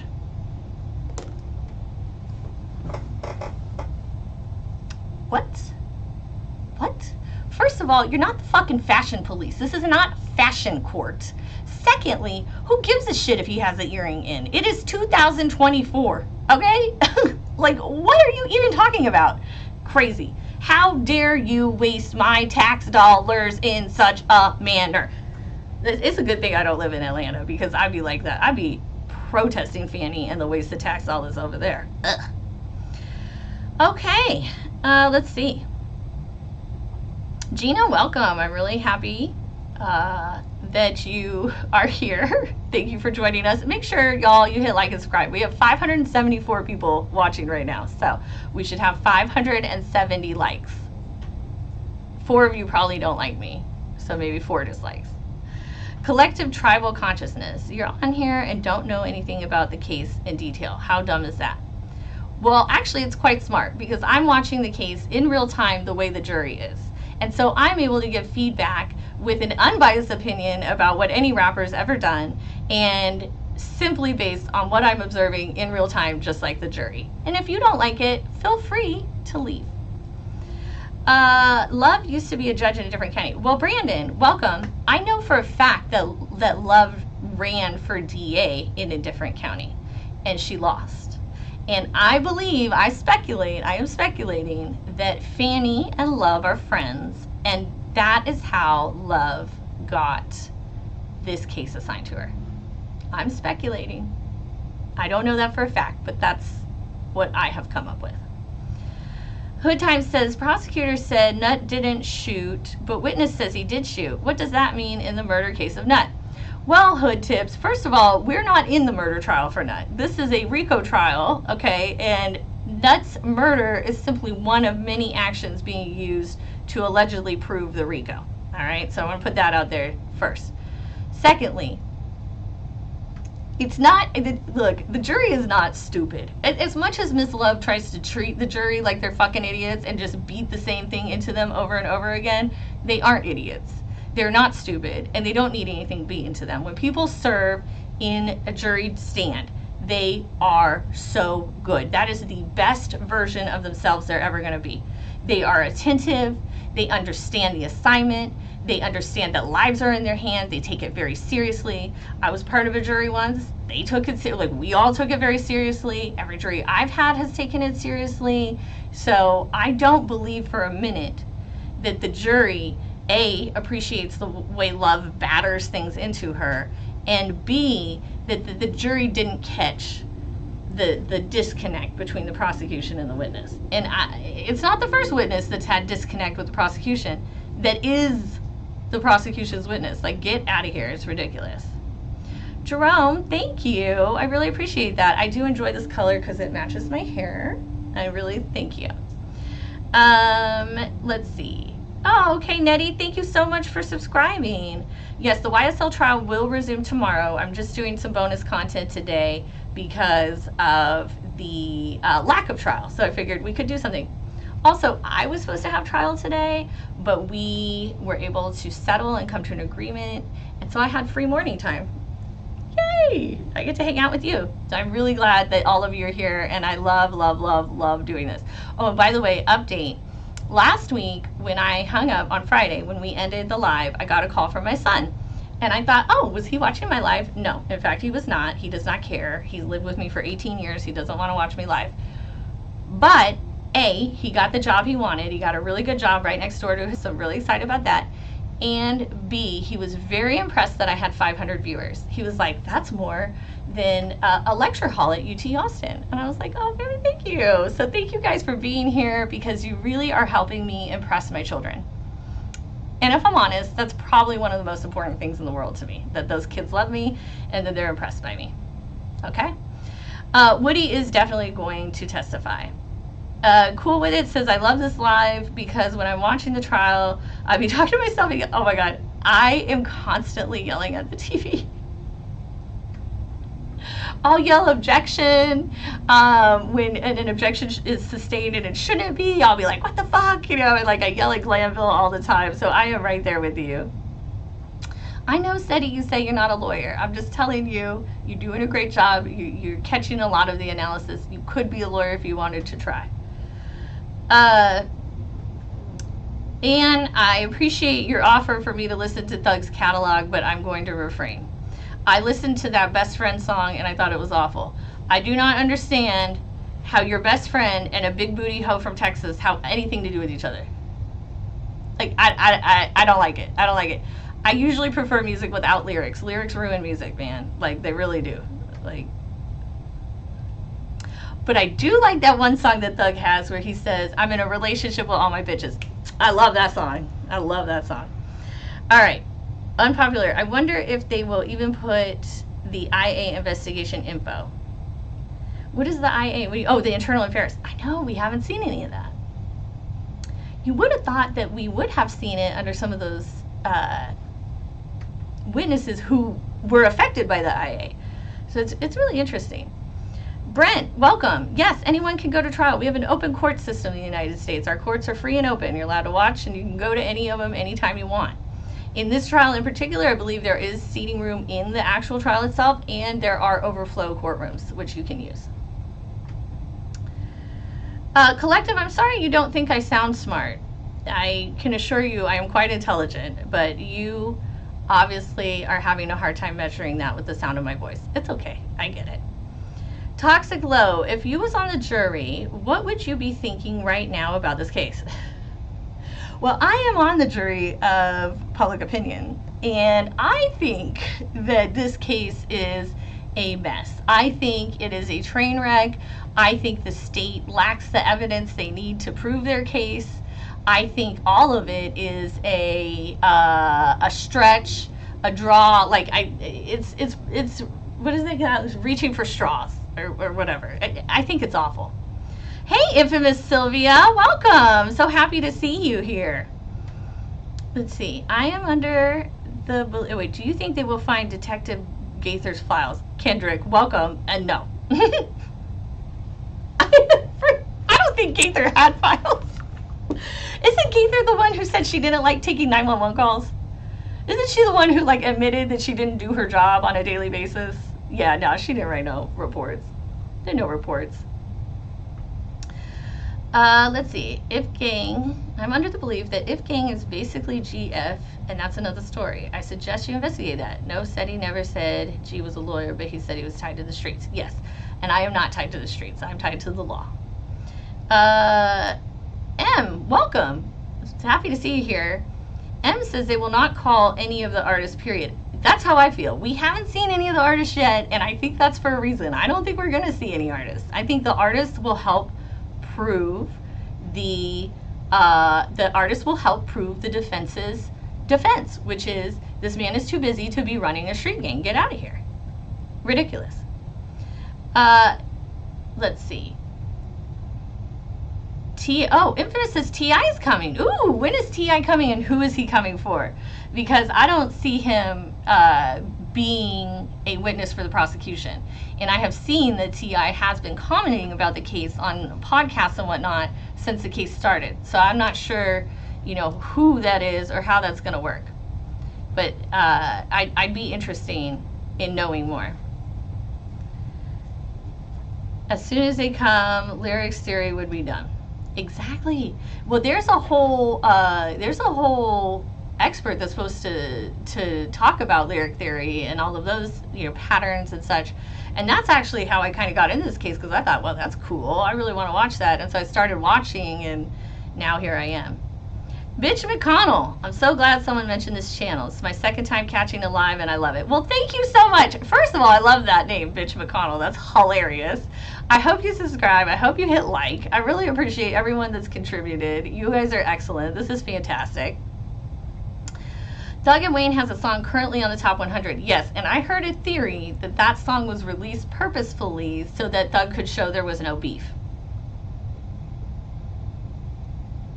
Sylvia says judge lets them drink in court. Well, that's good. That's nice. I mean, you definitely need water and stuff.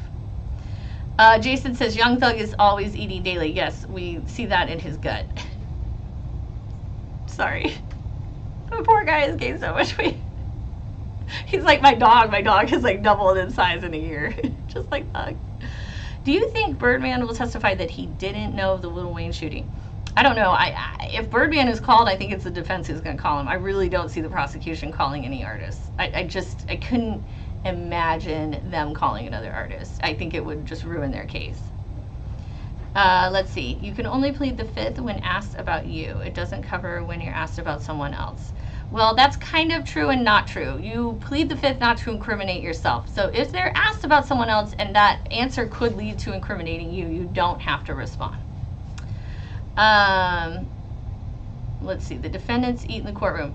Oh, yeah, but Sylvia, I heard they were told they couldn't snack anymore. And for a while, I was not seeing Thug eat those little cuties anymore. Jack, every system that's made by humans has flaws. And every system in our government is made by humans. So, Aaron, welcome. Yes, it is hard to get the judge removed. Very hard. Thank you for joining. K-Way, I think Donovan Thomas was lovers of good friends with Fanny, and we need to get through the YSL Mondo interview with DJ Academics. Okay. Yes, K-Way, send me that interview, will you please? Can you either put it in the thing? I made an email, but I forgot what it was. I think it's in the description. There we go. Sorry, guys. Okay, I made an email where you can contact me. It's in the description. So if you don't mind, send me that link. I would love to watch that. I was under the impression that Fanny and Mondo were in a relationship. So that will be very interesting. Hi, Gabriel. Welcome. You're south of the River Thames, so you're in England somewhere, huh? Big Sam, thank you for the compliment. I appreciate it. No rapper is testifying willingly. They're under subpoena. I mean, I want to say duh. Like, obviously, I would not testify willingly. You got to subpoena me to get me to testify, okay? And I'm going to have a lawyer with me. Period. Wheezy, thank you. I appreciate that you're liking what I'm doing. Make sure you're hitting like. Make sure you guys hit subscribe. I appreciate all of you. Leaky Lee, the case is not on today, so that's why you can't see it live. You'll see it tomorrow. Nicole, what happened with the story that Fanny was sleeping with one of the gang members that was killed?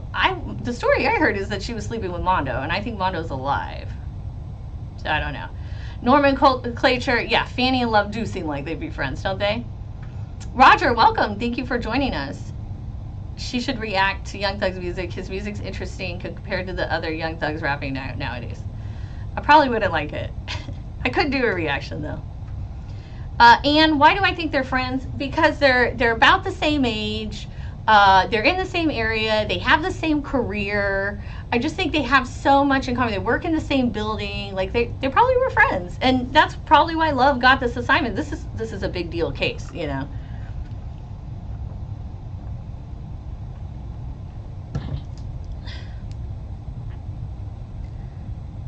In your honest opinion, Jeremy. My opinion is always honest, by the way. I don't have a dishonest opinion. Do you see Young Thug totally beating his case? So far, I do. So far, I don't see enough evidence to prove anything beyond a reasonable doubt. Like at all. At all. Jerome, Seti, and I should do a live. Maybe we can get together and do that. Let's see. Oh, net. Okay, sorry. Y'all, don't be having extra letters in a word because I'll be pronouncing them. I'm terrible. Terrible. Andrew, thank you for joining. Who do I think is winning? Well, so far the defense has not put on any case, right? So do I think the prosecution is proving beyond a reasonable doubt? Not yet, no. But the defense has not put on a case yet, so I couldn't say either way who's winning. TT, thank you for joining us. I appreciate it. Y'all make sure you're hitting like and subscribe. Jody says, I feel like the jury is getting bored with the state. I'm guessing they are too, and that's part of the reason I want to go in August. Part of the reason I am going in August, on August 13th, is because I want to catch a glimpse of that jury. I want to see how they react. I want to feel the energy of the courtroom, you know, when Miss Love presents and so on. I just want to sense it all.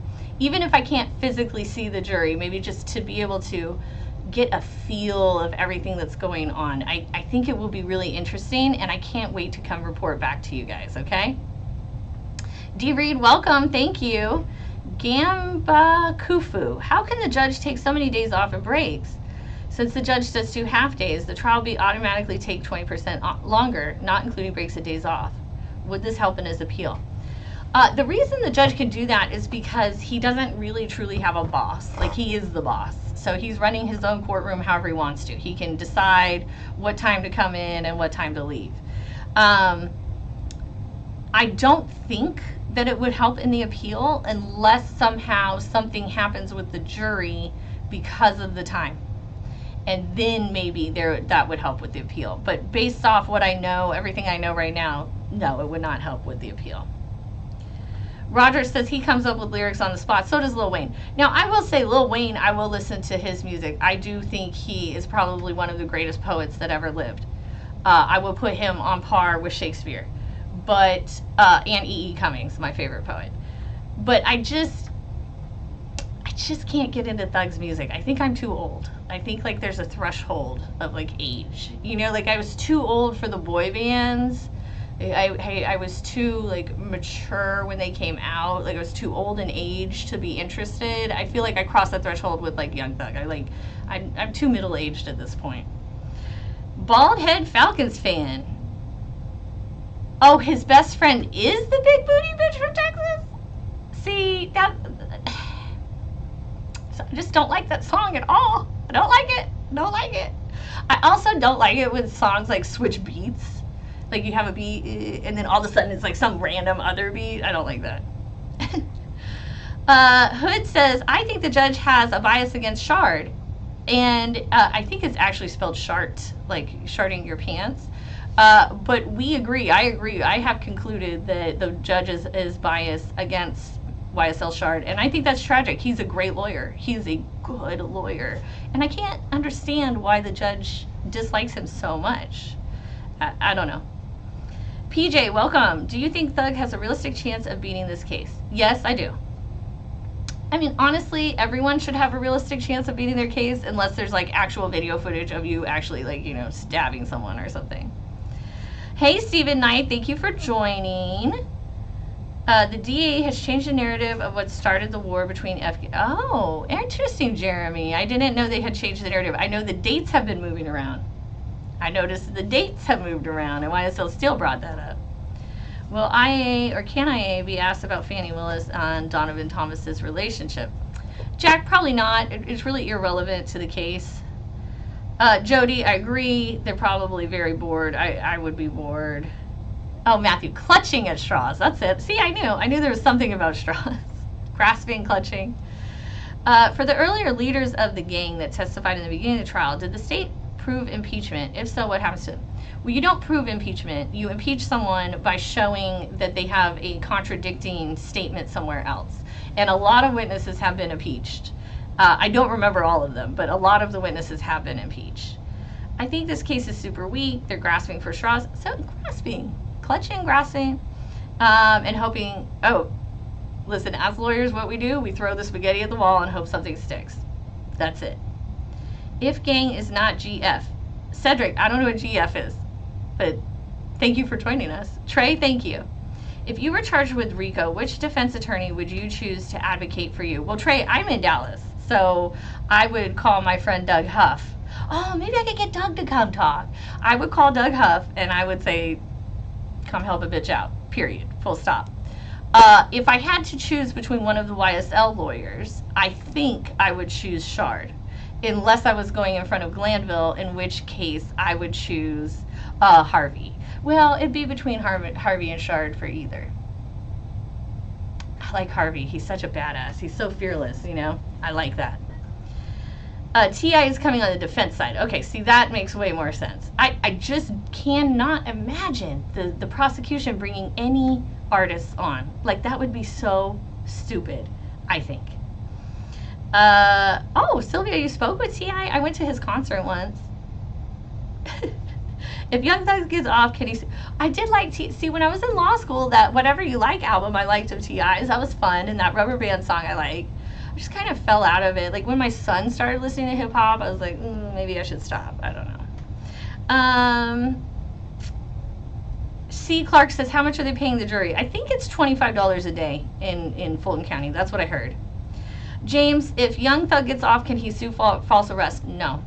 So part of the reason I started doing these lives and kind of trying to communicate to the public about this is because prosecutions of Americans happen every day. False prosecution of people who are innocent, happen every day. And we can't recoup our funds. It's not like we can get a refund for all the lawyer fees we had to spend to prove that the government was wrong. It's scary. When you think about that, it is an incredibly scary thought. And it could happen to any of us.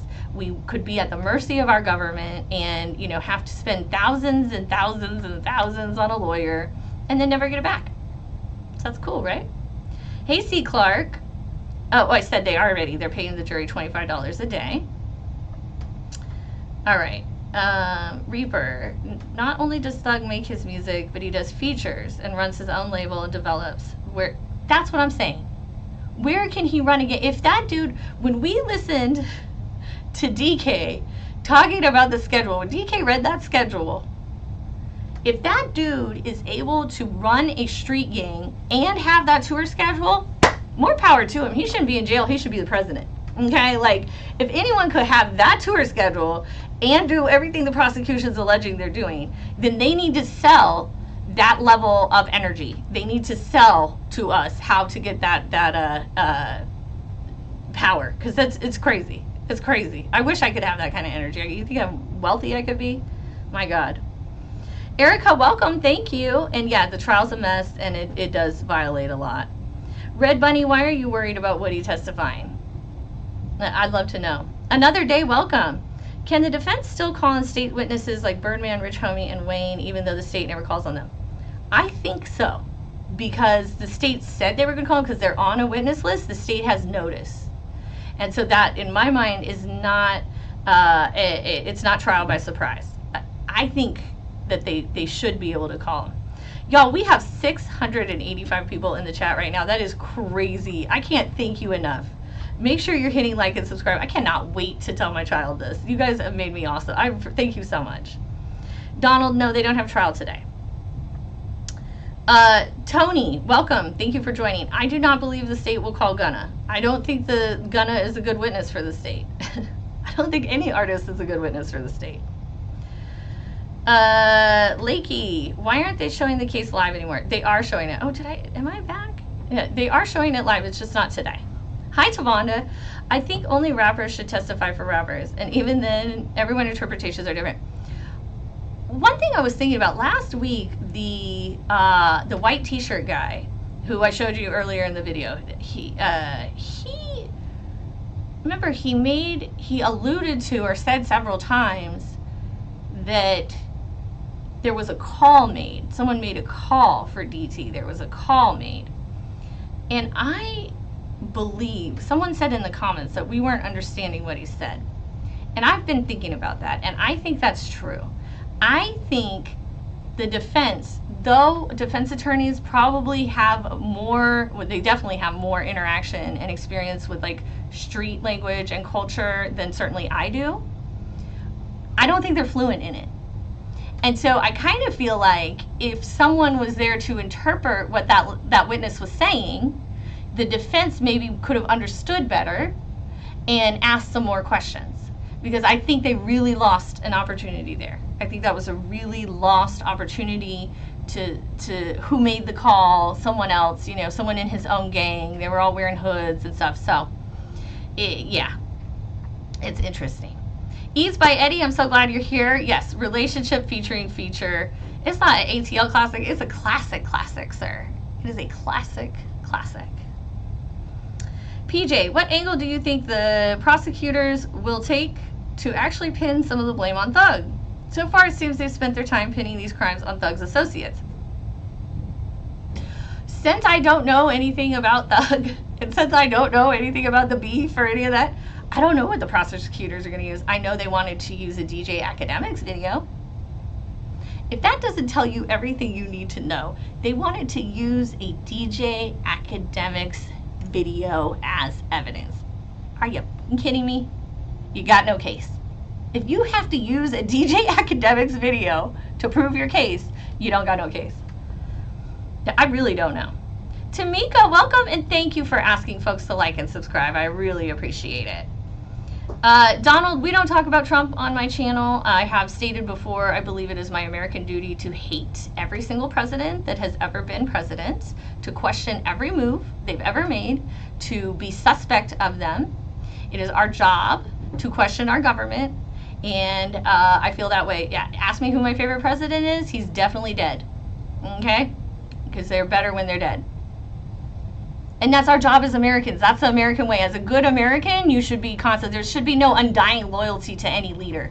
That's why we killed people from England, okay? That's why we had the Boston Tea Party. That's why we had a revolution, because we have no undying loyalty to any single leader. Fuck you, we're American. That's it, okay. Thug looks like he's losing a little bit of weight now. You're right, Jerome. I did notice that. He does look like he started to kind of slim down a bit. I don't think he's getting drugs or anything. Red Buddy, I forget so many things. My God, it's just a lot going on in this mind all the time. YT Power, chopped and screwed, Phi. Nomenclature, I don't like chopped and screwed either. I did go to a Paul Wall concert once, though. Let's see. Why didn't they have court today nor Friday? Valandria, welcome. Thank you for joining. I hope you hit like. The court was closed on Friday because of a water issue, water main, and they had planned on being off today. I don't know. J-Face says that Fanny was sleeping with Nut. I have a hard time believing that because I know for a fact Fanny was sleeping with that prosecutor guy she paid $600,000 to, and that guy and Nut, they don't look alike. You know what I'm saying? I can't remember the guy that she paid. The guy, what was his name? He was a handsome dude. He's a good-looking guy. All right. Nut's kind of like a little fat ass. I don't know. I don't see it. What's YSL Mondo look like? I know Fanny was Mondo's lawyer, and if Mondo looks like Nut, then maybe I will believe that she was sleeping with him. But I just don't see. I mean, Nut's a 25-year-old little chunk-along. Like, I don't know. The guy she paid the money to, that was a nice-looking dude. Okay. Television, welcome. Oh, so everyone's saying Fanny was with Nut. That's so weird. That doesn't even, like, where does Fanny meet Nut to have a relationship with him besides being his attorney? And what attorney wants to sleep with her client? I don't know. That's weird. Thank you, Leaky Lee. I appreciate it. Jerome says she's sleeping with everyone. You might be right, dude. You might be right. Unpopular opinion thinks Fanny and Love seem more like frenemies. They have too much attitude for a genuine person. I don't know, man. I don't know. I think maybe they could be friends. I really do. When she was a lawyer, Fanny was, it seems like an open book. You get what I mean. Jerome, that's terrible. I get you, though. I love it. Infamous Sylvia says the jury is so done. Just imagine how done they're going to be in August when I get there, y'all. I mean, like, 400 years later. Oh my God, that poor jury. I feel so bad for those people. State said they don't give a darn if they got evidence. They're just going to insert it and let the jury decide. That is disgusting. I agree, sweet Lady Sugar. That is not the justice system. That is not how this should work. It's awful. It is awful. Hi, Sunshine. Welcome. Hi, Melissa. It does look like his friends were doing everything. And honestly, the evidence I've seen, it doesn't even look like they were friends. It looks like they were people he knew. And to me, it seems like those friends were actually closer to Thug's father. But okay. Winter, the guns, the murders, and the videos, and you don't see any guilt can physically? Well, Winter, we're not here having a trial about a murder. We're having a trial about RICO charges. I have a video about the indictment. We can go line by line in the video about the indictment. So when I'm analyzing the evidence, I'm analyzing it against the indictment because that's what lawyers do. That's what judges are supposed to do.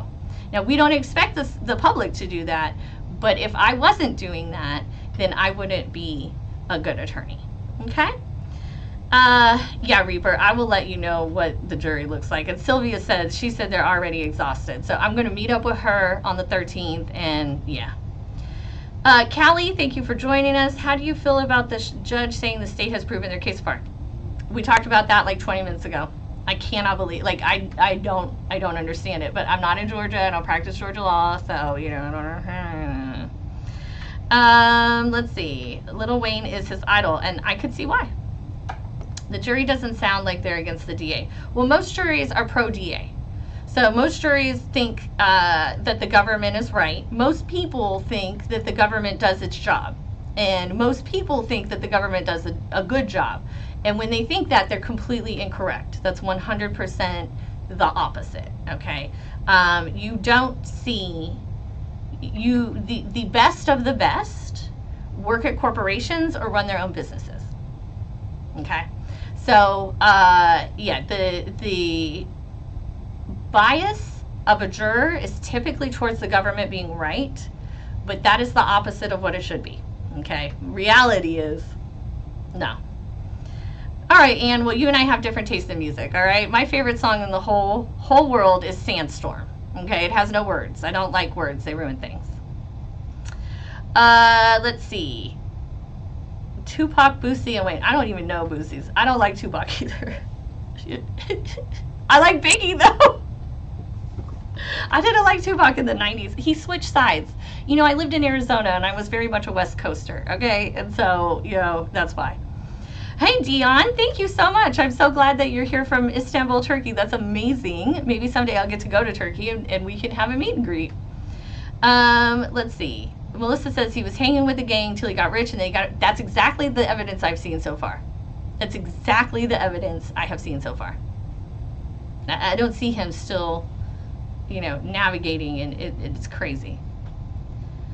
T.I.'s coming. That would be great.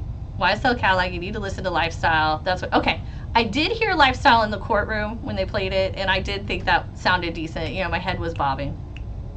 But I like dance music, guys. Like, I like dance music. All right. I did say like sharding your pants because that's how it's spelled. I feel bad for the guy. It's not a great name, but Fanny is being investigated by the state. A whistleblower says the office has misappropriated funds that were earmarked for youth gangs. Interestingly, this case would have benefited from youth. Interesting. That is interesting. I think the judge has distaste for any lawyer who contests him properly and intelligent. Yeah, I tend to agree. Sunshine. Let's discuss lawsuit options when there's not a jury verdict. I've discussed this several times. There are no lawsuit options.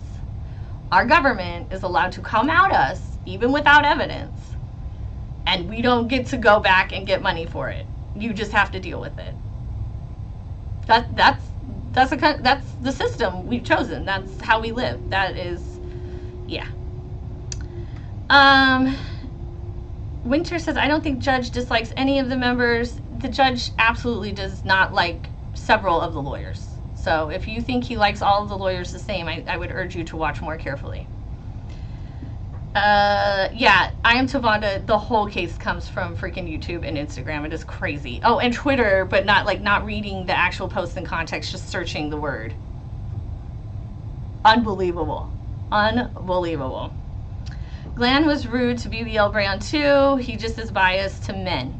That's interesting. He definitely treats love a certain way, okay? How is it irrelevant? This is a retaliation. I don't know what you're talking about, sorry. I always said there's plenty of meat for post-conviction if he's found guilty. Mookie Chase, welcome. You're so right. There's absolutely going to be an appeal. Like, this is the easiest appeal. Soon as defense mentioned Fanny name, the judge stopped it. That is true. That is true. Shard asked a question about Fanny, and they definitely stopped it. Has any YSL members died in jail? Bubo, welcome. My understanding is the members have been stabbed and members have been beat, but none have died that I know of. State looked embarrassed at 4 of 5 witnesses. They're knowing they messed up. I think the judge is tired of all the prolonging and game playing by the defense. Winter, I think you are watching a different trial than we are. This is a defense that barely even cross-examines anyone. What are you talking about? Oh, shoot. Adams is that MF. Yeah, nomenclature. That's why Tavanda's got a crush on him, because he's that MF. Maxwell Shard is a great lawyer, but he pissed the judge off with his face making and laughing at the beginning. Match is much better now, nonverbal. Hemi Boy, welcome. The state insisted that Birdman put YSL to shooting of Wayne tour bus and Big Nut killing, so why isn't Birdman a co-conspirator? Great question. Great question. They basically proved that Birdman called the bus shooting, yet he is not charged? I don't get it. Do you think Love will lose her job for this trial and some ethical things? No, I don't, Wayne. Unfortunately, I do not think any negative repercussions will happen to Miss Love, except that we will continue to make fun of her. I really think that's it. One Man Deep. Why would the state pick the case but the feds didn't? Well, One Man Deep, I talk about that in one of my videos, and you could go back. I believe it's the video where I talk about the RICO charges. I know the thumbnail has P. Diddy on it. And the fact of the matter is the feds do not go for anyone unless they know they have a rock solid case they can prove. But the state government is janky. All right, and they go after anything they think they can make money off of. Hood says Matthews never messes with his cross. He's a genius in my eye. I agree. YSL Silver Fox is what we call him here, Hood, because I definitely have a crush on him. He is very good at cross, and so too has Weinstein. Weinstein has been incredible, especially last week. It was awesome. Oh, Tawanda, he took pictures with you when he got arrested at the mall. That's cute. I maintain if he's convicted, there's plenty of post-conviction material. You mean rap material, like art material, or appeal material? No test, Rob, not even a civil suit. He can't get his money back. The state can willy-nilly prosecute you, and you are just fucked. That's it. That's it. Wheezy says they're facing ATF charges after RICO. That's fine. Let's see. Callie, I'm glad you love Thug. It's not my genre. I'm not into it. Yeah, he didn't even answer their phone calls, Sunshine. We saw that the other day. He didn't even take these people's calls. So if he's not talking to them, how is he telling them how to do things? Now, maybe FaceTime. I don't know. I don't have an iPhone. So he wouldn't be iPhoning me. He wouldn't be FaceTiming me. Did we forget the other members? Winter, I don't care what someone says under the threat of prosecution, particularly someone like DK Walter Murphy, who had just served time for a crime that is listed in this indictment. He gets out of prison for the 7 years he served, and 2 months later is indicted with this same crime listed. That's called double jeopardy. If I'm facing double jeopardy, if I'm DK, I just got out of prison, I have mouths to feed, I'm facing double jeopardy, I'll take a stupid fucking plea too. I don't trust it. I don't trust it. I really don't care. I don't care what they say in their pleas. If you've taken a plea and talking is your way out of this, I'm not interested. I'm not interested in what you have to say. I don't need you to believe I'm an attorney. You can go to the state bar and look up my name. That's, oh, right there. That's my law license. Can't have one of those unless you pass the bar, which means you're an attorney. Big O Troll, court is again tomorrow. Sunshine, he will discuss the metaphor, 40-hour expert again. Only the lay witnesses are subpoenaed so far. You gained a new subscriber. Thank you, Jade Face. I'm so happy. I really appreciate you. Thank you, everyone who's liked and subscribed. We've had the chat up to $5.99, I think. So I'm very excited for all of y'all to be here today. I appreciate all of your support. I appreciate your super stickers, your super chats, my members, everyone who's joined the membership. Thank you so much. I wonder how come the defense never asked about that call. Jimmy, I don't know. I was thinking the same thing. And then I'm like, I wonder if they didn't necessarily understand him or maybe necessarily understand what he was saying. I don't know. Tall Glass, the defense witness list should have been final quite a while ago. As should have the prosecutions. Yes, Truth, he was saying someone made a call to hit Thomas. And I think the defense should have honed on that because who could be making that call? Maybe some other gang. Court should be back in session tomorrow. Have you ever seen a judge with the earring and eating at the bench? Yes. I mean, maybe not the earring and eating at the same time, but I've seen both. One of the people standing around someone made a call right before the call pulled up. Hi, Queen Bee. Thank you for joining. Yeah, so I feel like the defense missed their opportunity to kind of ask more about that. I feel like if you asked about that, you could have directed it somewhere else. If there are jurors 35 and under on the jury, they may be able to interpret some of the culture and understand how hip-hop beef. Yes, Ayana, you're correct. That's totally true, but most jurors are well over 35. Most jurors are much older than even I am. I'm really not that old. Okay, I think a call was made and DT knew who it was. Yes. A few minutes later, they came over there. I think it was someone else. He couldn't have been going through it. Gang members, ops, are anybody. I agree, Tavonda, but I really think that the defense could have used that opportunity to pull like a Karen Reed, like some other conspiracy is here. K-Way said, I dropped the ball on that, and other people said I was wrong. I mean, maybe they didn't drop the ball. I don't know. I wasn't in the courtroom. You know, I'm just speculating from what I see on TV. Roger, you don't think I'm too old for hip-hop? Y'all are not going to get me into Thug. I'm sorry. I don't like country, so that's never, ever going to happen. I can't stand country. I'd rather listen to Thug than country all day, every day. I feel like if I went to hell, there would just be country music. And then also I would be stuck in like 3 lanes of traffic behind people and I couldn't move. And that would literally be my hell. Oh, and maybe then one of the judges that is my nemesis would be there making rulings against me. And then that would probably be my hell. Oh, and maybe some K-pop would come on. That shit is the worst. Oh my God. Oh, so bad. Is it reasonable and common sense to know at least one jurors have already made their mind? Content channel, I am sure that at least one juror has made their mind. Absolutely. Even though they technically shouldn't, because they haven't even seen half of the first half of the story. But yeah, I think so. Hood thinks, yeah, the black male prosecutor is trash. We call him Ifgang Brown. And we definitely here have talked about how we are watching him. Basically, we're watching his internship, okay? We're watching him learn how to be a lawyer and how to present in a courtroom. And we've even seen him pick up some of Brian Steele's habits and linguistics, so it's very interesting.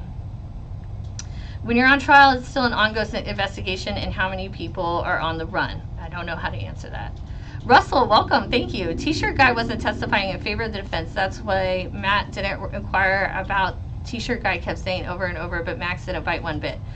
I know T-shirt guy was there for the prosecution. I do think the T-shirt Mark Shard could have taken him T-shirt guy somewhere with that. Maybe. I don't know. Iana says he might lose weight because of stress. Man, I wish I could lose weight because of stress. I'm telling you what, the stress makes me keep the weight on. It's really irritating. I find it to be very annoying. Why do you think the defense didn't ask questions on cross last week? I think that the jury is bored and irritated. I think the witnesses proved nothing, and I don't think they needed to cross them. The defense is watching the jury, and they're doing what they think the jury will want and respond well to. And when you have a whole entire direct examination that doesn't mean shit, then why even bother crossing? And what a message that sends, right? I'm not even going to cross-examine. That's how stupid what this witness just said. I don't even care. I'm not even going to ask. I think that was a big part of it. But I also think that I think that they want to save time. I think that's a part of it. Fanny was also sleeping with a DJ. Tavonda, she is for the streets. My God. Nathan Wade, that's his name. God, he's hot. Oh, jeez. Just take a moment to appreciate Nathan Wade's mother and father for coming together and creating him. Let's see. Mondo looks more like Wade. See, Sylvia, y'all, I just don't believe if Fanny is hooking up with someone who looks like Wade, did she not hooking up with someone who looks like Mondo? Okay, not Mondo, Nut. I just don't see it. I don't see it. And Nut at like 25 is what, the father of 6 or something? 5? I don't see it. All right. Yeah, Sylvia says that the jury has definitely checked out, and I believe it. I would have checked out like 6 months ago. I swear, like more than a 2-month trial seems unreasonable. My for girl says looks ain't got nothing to do with a man. Nut had money and street status. Well, my for girls, I disagree highly. 100% disagree with you. I'm very vain. It looks matter quite a bit to me. Mondo is better looking than Nut, but people have their taste. I'm just saying. When you can have someone like Nathan, why would you go for someone like Nut? I don't see it. Allison, welcome. Thank you for joining. Remember Fanny's dad on the stand when she was living with the DJ when he... Okay, I don't remember that part. I remember her... I didn't watch her dad. I saw like a clip of her dad, and I thought he was lovely.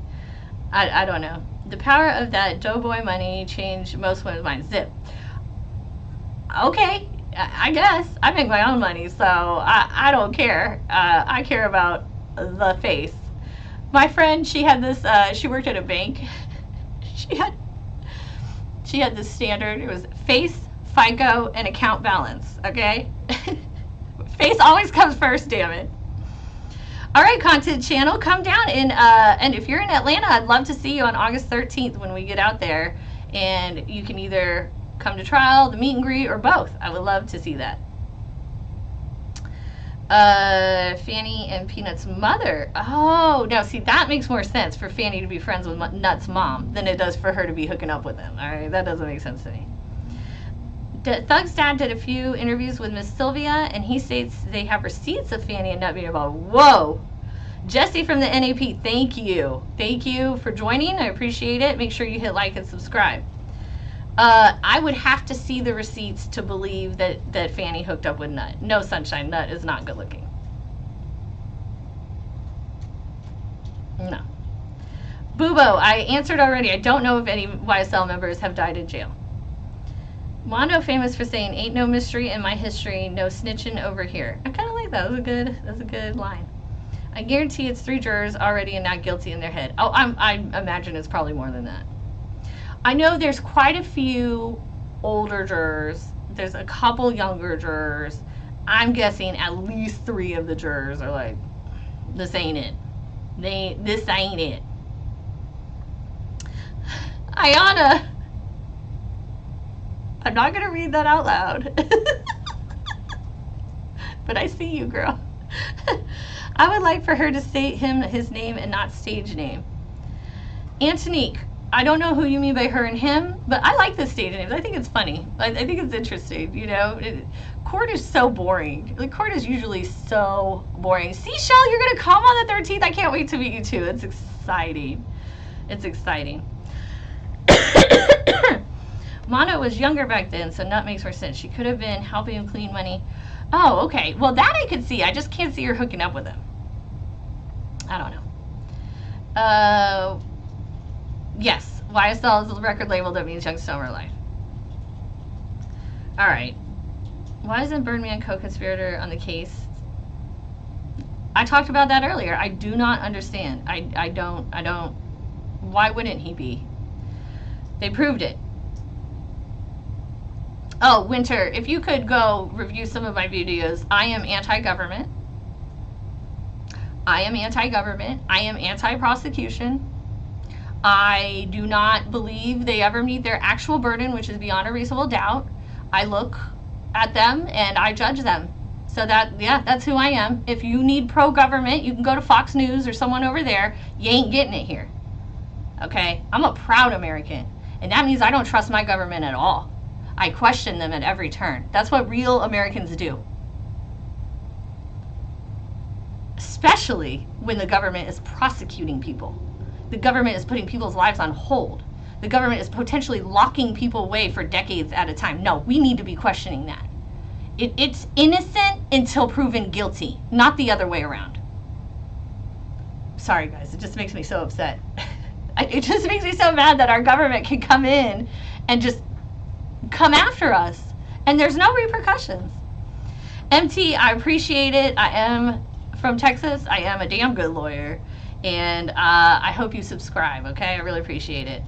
Sweet Lady Sugar, people are crazy if they think the jury or the family is not watching. Okay, I'm guessing the jury's probably not watching. Maybe their family is watching, but I'm guessing the jury is not watching, and I'll tell you why. If I had to sit there for 4 to 6 hours every 4 days and hear Miss Love's voice, I am not going to go home and listen to Miss Love's voice, okay? When I get home, I'm going to go check my email for my real job. I'm going to spend time with the people I love. I'm going to be happy I'm not at the courthouse. I'm not going to be investigating this case. I don't give a shit. I just want to get through this jury duty. That's me. I don't know. Yes, Jerome, I love Biggie, okay? And no, unpopular opinion, not Tupac. I don't know. I know Biggie's East Coast, but he just has a style, a finesse. All the charges so far have been against DK and Woody according to the evidence, but they finessed everyone. Trey, I don't know necessarily what you mean about that, but I do believe that it was a lot of the indictees committed these crimes. I absolutely believe that, but I just don't see that Thug is orchestrating that, and also a lot of those people already served time for those crimes, so that is a real issue. SR, you live in Tucson. I got my first tattoo in Tucson. Oh my god, how cute. At Mr. Lucky's Tattoo. I bet it's still there, maybe not. I grew up in the Scottsdale area, and I went to the University of Arizona in Tempe. Tamika, thank you. I appreciate you. Tavonda, I always love Thug. All right, maybe I'll listen. I don't know. Probably not. I hate the fact the judge has to take... Okay, Jody, the judge has to go to the comfort all the freaking time. Y'all, I've been live streaming with you for 2.5 hours now, and I haven't had a comfort break. And I'm a mother of 2, okay? If anyone should need a freaking comfort break, it's a mother of 2. Jimmy says, Miss Love punks Glanville, and that is a great way to put it, Jimmy. That is excellent. I think Judge No, all defense attorneys are much better than the state. This is true.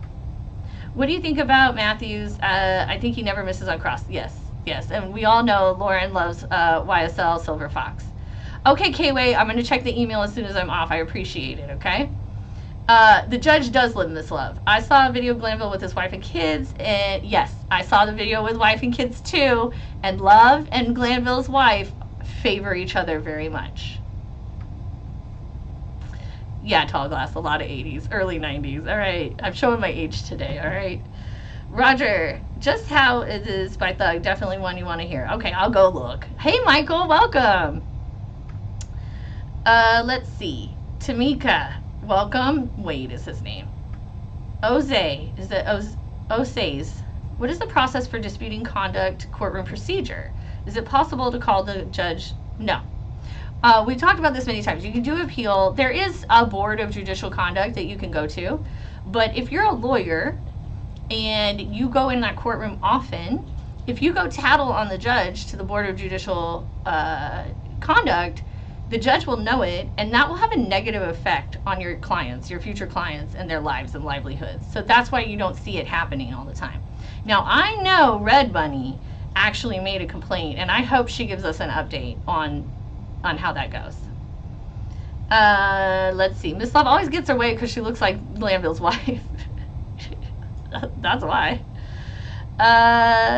Wasn't it strange to see the prosecutors matching color? No, Sunshine, it was not strange at all. When I was in mock trial, we always coordinated colors. We would either wear our navy suits or our black suits, but you know, you wouldn't have one in navy, one in black. You're always going to coordinate colors.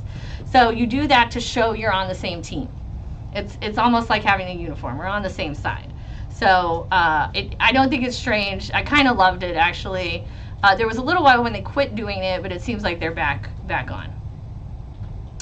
Tall Glass, the most egregious act in this trial so far was the opening when Love shifted the burden. And then the second most egregious, I would say, is when the judge determined that the prosecution has met their burden to prove a gang. Where? That I don't get it. Why do you think Thug had guns and drugs for sale at his home? Probably to sell them. Just a guess. They can on closing. They could do a lot on closing arguments. I cannot wait for the closings on this one, you guys. Speaking of which, I am going to do a live on the Karen Reed closing. Okay, so when they do the Karen Reed closing arguments, I haven't been following the case, but I have been a bit, but not for you guys. So I'm gonna, when they do their closings, we're gonna go live and talk about them. Betty, welcome. She says Love and Judge work together in Veterans Court. Love is running for DA for Fanny's job. Okay, interesting. Ayana, both did an expose on Love leaving an autistic bipolar schizophrenic teen to die, bent over backwards. Wow, I wouldn't be surprised. I want to know if someone called the police to his residence or did the cops have a warrant? Antonique, I don't know the answer to that. Maybe someone in the chat does. The Life of a Rich Bum. That's a great name. Thank you. Make sure you hit like and subscribe. I am single. I do not believe in allowing the government to have power over my relationships. So while I have been married, I will never be married again. No, Tough and Love invent. There is no court today. How does this not violate YSL's right to a fair and speedy trial? Okay, so Siobhan, that's a great question. First of all, thank you for joining. I really appreciate that question. Make sure you hit like and subscribe, y'all. Siobhan, the right to a speedy trial is the right for your trial to begin soon, not the right to have the trial take a short time. All right, this trial began 2 years ago. This trial began within 2 years of the indictment. That is speedy. Speedy's been met. Speedy does not mean a quick trial. Okay. Yes, Winter, you can be tried twice for a crime. That's exactly what happened to DK. He served time for a crime at the Citgo, and now he's being charged again on these RICO charges. So, unfortunately, double jeopardy is occurring in this country every day. Hey, Seashell, better late than never. I'm so glad you're here. Brian Steele is a case law genius, and he knows how to get answers of witnesses that most lawyers couldn't. He is a case law genius. He is an appeals attorney through his core, and he is great, and I love him. Rocky, thank you so much. I appreciate the compliment. I really do. Rambo, thank you for joining. I handle typically real estate related cases in Texas. I do property tax protests and pretty much anything that touches real estate. We can't see what's on your wall. Oh, you can't see my wall behind me? That's like my background? Let's see. Listen to Best Album 2023. You'll love Boosie. All right, I'll look. Isn't Boosie the one that got killed at his shop or something? Or was that someone else? I'm curious what the jury instructions will be, in particular the article of evidence that has been challenged on hearsay grounds and the various songs that have been played. Osaze, thank you so much for joining. Make sure you're hitting like and subscribe. The jury instructions are going to take like 8 years to come up with. It's going to be awful. You know, usually you have a whole day and they sit and do jury instructions. But in this case, I think it's going to take at least 3 to 4 days to even put the jury instructions together. I mean, it's going to take so much. Sunshine says, Big Jeff said the label supported Fanny's elections opponent. No surprise. Art Love, hello, welcome. I appreciate. Yes, some of the YSL lawyers are public defenders. Lil Rod's lawyer is a public defender. And she's tried to get off of it several times because she's barely making any money. But I feel like they're using that call for their case in chief. So as accused, Wayne, I don't know why they didn't bring it up on cross either. It is very weird. A few of the jury is actually young looking. Okay, yeah, I heard a couple of the jurors are younger, but we'll see. Hi Northern Dame, thanks for joining. Make sure you're subscribed to this channel as well. I'm curious what the jury instructions will be. I mean, they're gonna be crazy. JD, I will be with Sylvia on August 13th when I go to Atlanta. I hope y'all meet us there. We're gonna watch the trial together, and then I'll be doing a meet and greet the evening of the 13th, and then on the 14th I will be going to the trial again. So I hope I see you there. Hi Dead Ringer, I'm very glad that you saw me, and I hope you subscribe to my channel and come see me on Fridays when I do a live recap of the week. Ayana, oh my god.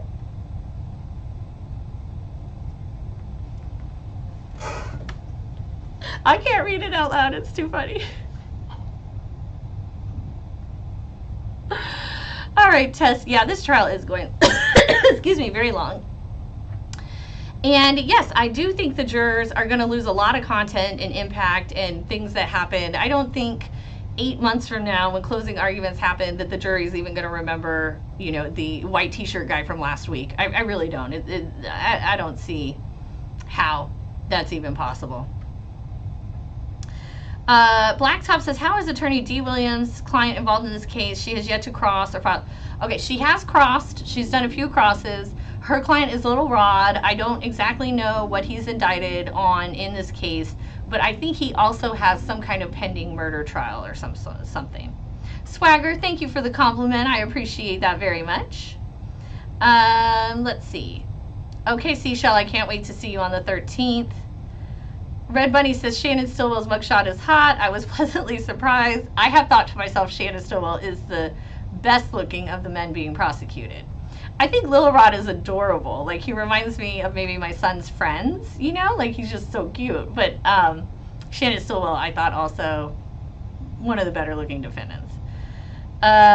Northern Dame, yes, looks are subjective, of course. Some people think I'm cute, you know? Like, I can't believe that. It's very nice. Let's see. Television says she didn't know Nathan when she was with Nut. Well, I would hope not. But I think she was a lawyer. I just don't understand that. I don't see it. Sanchia Cook, hello. Thank you for joining us from the United Kingdom. And make sure you hit subscribe. I love it. Anyone else wonder what the jury instructions will be? Oh, we already did that. Any woman who's sleeping with a married man, sneaking with trips with taxpayers' dollars, I wouldn't put anything. Did she sleep with a married man? Oh, because Nathan was getting divorced, right? Yeah. Definitely have a hard rule about that. Mitch McConnell, we leave presidential politics, of course, out of this. Absolutely. Let's see.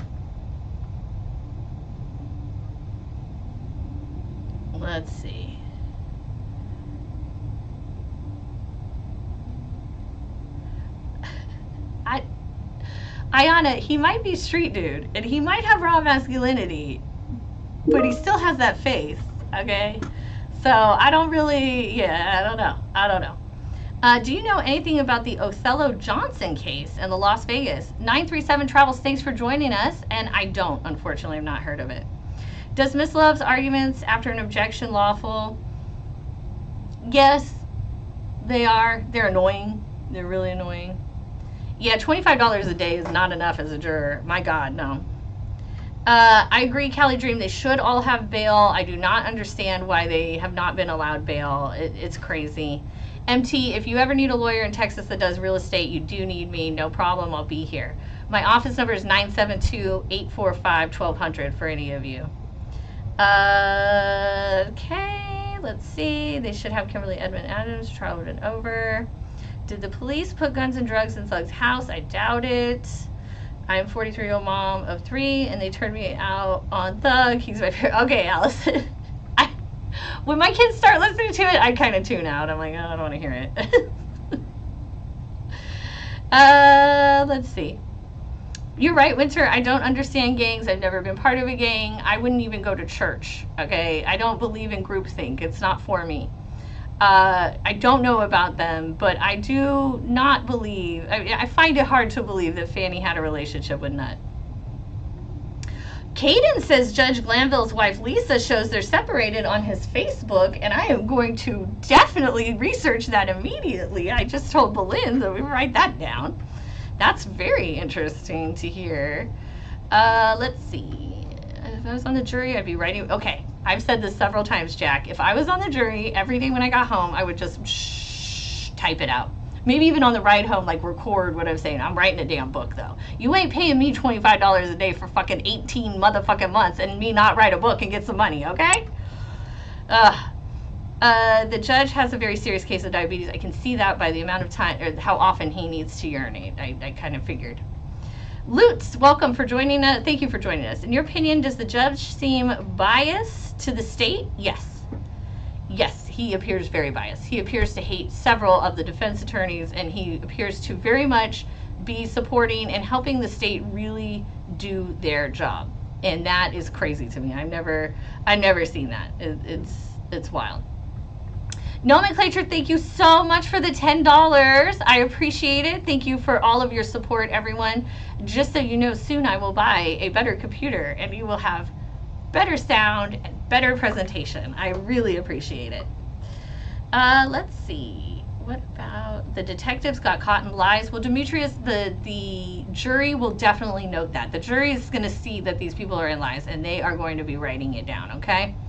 I think the more the witnesses lies, the better the jury will, do.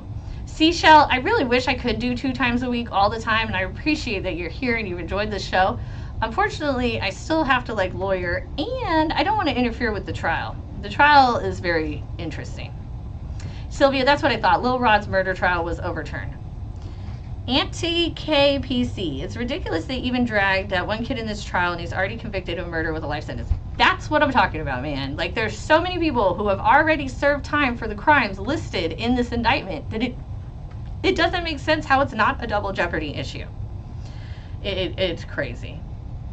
Infamous says Huey is handsome. I'm trying to remember which one is Huey. Let's see. She has renegotiated her pay 3 times. Well, good. Okay, B-Ship, I can't wait to meet you August 13th. Let's see.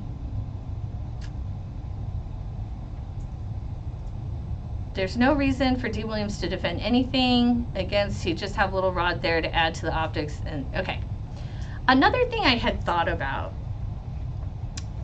I believe that the defense attorneys have come together to form a strategy together. Okay. I saw something where Glanville made one of the lawyers as a punishment for something buy lunch for all of the defense attorneys. And they took a picture of them eating the lunch. And all of the people that were eating that lunch were the top and most important defense attorneys. So I believe that the defense attorneys have decided, okay, we're going to do this. So D. Williams, you do this, you do this, you do this. And I get the feeling that they're working together and that they have a system.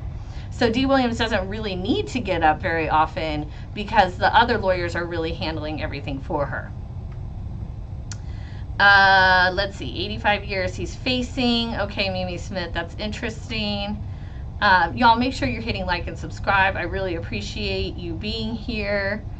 Weezy says thugs, guns, and drugs are not part of this case. I didn't think I heard anything about that. Fresh Boy J, DFW girl. Yeah, that's me. I'm in DFW. Thug is not looking like Boosie either.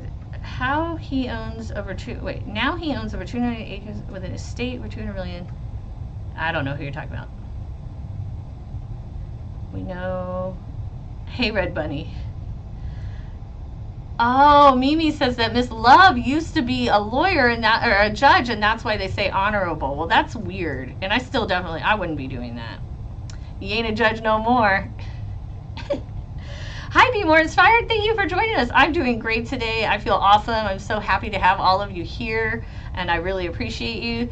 Seashell, thank you so much for the $5. I really appreciate the contribution. I love participating with the audience. You guys make this show awesome. Okay, Glanville is still wearing his wedding ring. Well, we're going to go look into that. I'll get back to you on Friday on that one, okay? D. Williams is one hell of a lawyer and so sexy. I think what she's done when she's needed to has been great. He's still wearing a ring. Why are you guys so hung up on this judge having earrings? I don't understand. Like, you know, like lawyers and judges and stuff, we're people, right? Like we wear earrings and we have tattoos, like we're normal. So I don't necessarily understand what y'all's hang up is, but it's okay. J-Face says, you look better than those guys. All right. I'll believe it when I see it, sir. Demetrius says, Lil Wayne's coming to court if Thug's teams need him. Well, we all know Steele said last week that he had talked to Birdman and Birdman's ready to come testify. So I don't doubt that. Hey, Mike, welcome. I'm glad to see you again today. There's not much to defend because the state's killing their own case. Okay, Sunshine. Howard says he doesn't like Shard. He's always hard on him. Thank you. I've noticed that too. I agree. I don't understand either because I think Shard is a good lawyer. I don't think he's ever really been disrespectful or anything, but there's something going on there. All right, y'all. According to the state's logic, since Little Rod is YSL and guilty, everyone must be guilty. I mean, it's crazy. Silver Fox Huey. Oh, Silver Fox is Huey's lawyer. Okay, Huey. Okay, that's who he is. You know, I'm only paying attention to the Silver Foxes and Nathan whatevers. All right. Y'all, it is now 12:38 p.m. here in the lovely Dallas, Texas, and I'm not going to lie, I'm actually very hungry.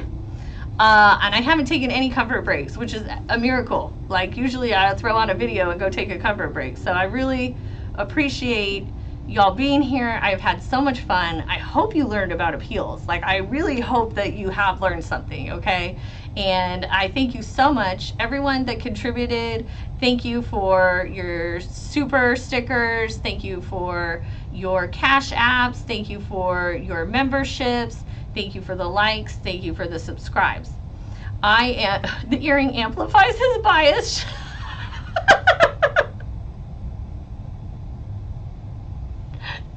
Trey, that's why I love you guys. Mac is a silver cup. Okay, Mac. Silver cup. I love it. All right, guys. Thank you for joining me. You guys make me laugh. I love you so much. I can't wait to meet you. For those of you who are going to come August 13th to Atlanta. And, oh yes, in Glanville's voice, how about some lunch? I have it on good authority that someone is hungry. Thank you, Sigurd. Thank you, everyone. Thank you all for coming. I appreciate you. I will see you all on Friday morning at 10 a.m. Hopefully not too much of trial is canceled this week. And I hope y'all have a wonderful, wonderful day.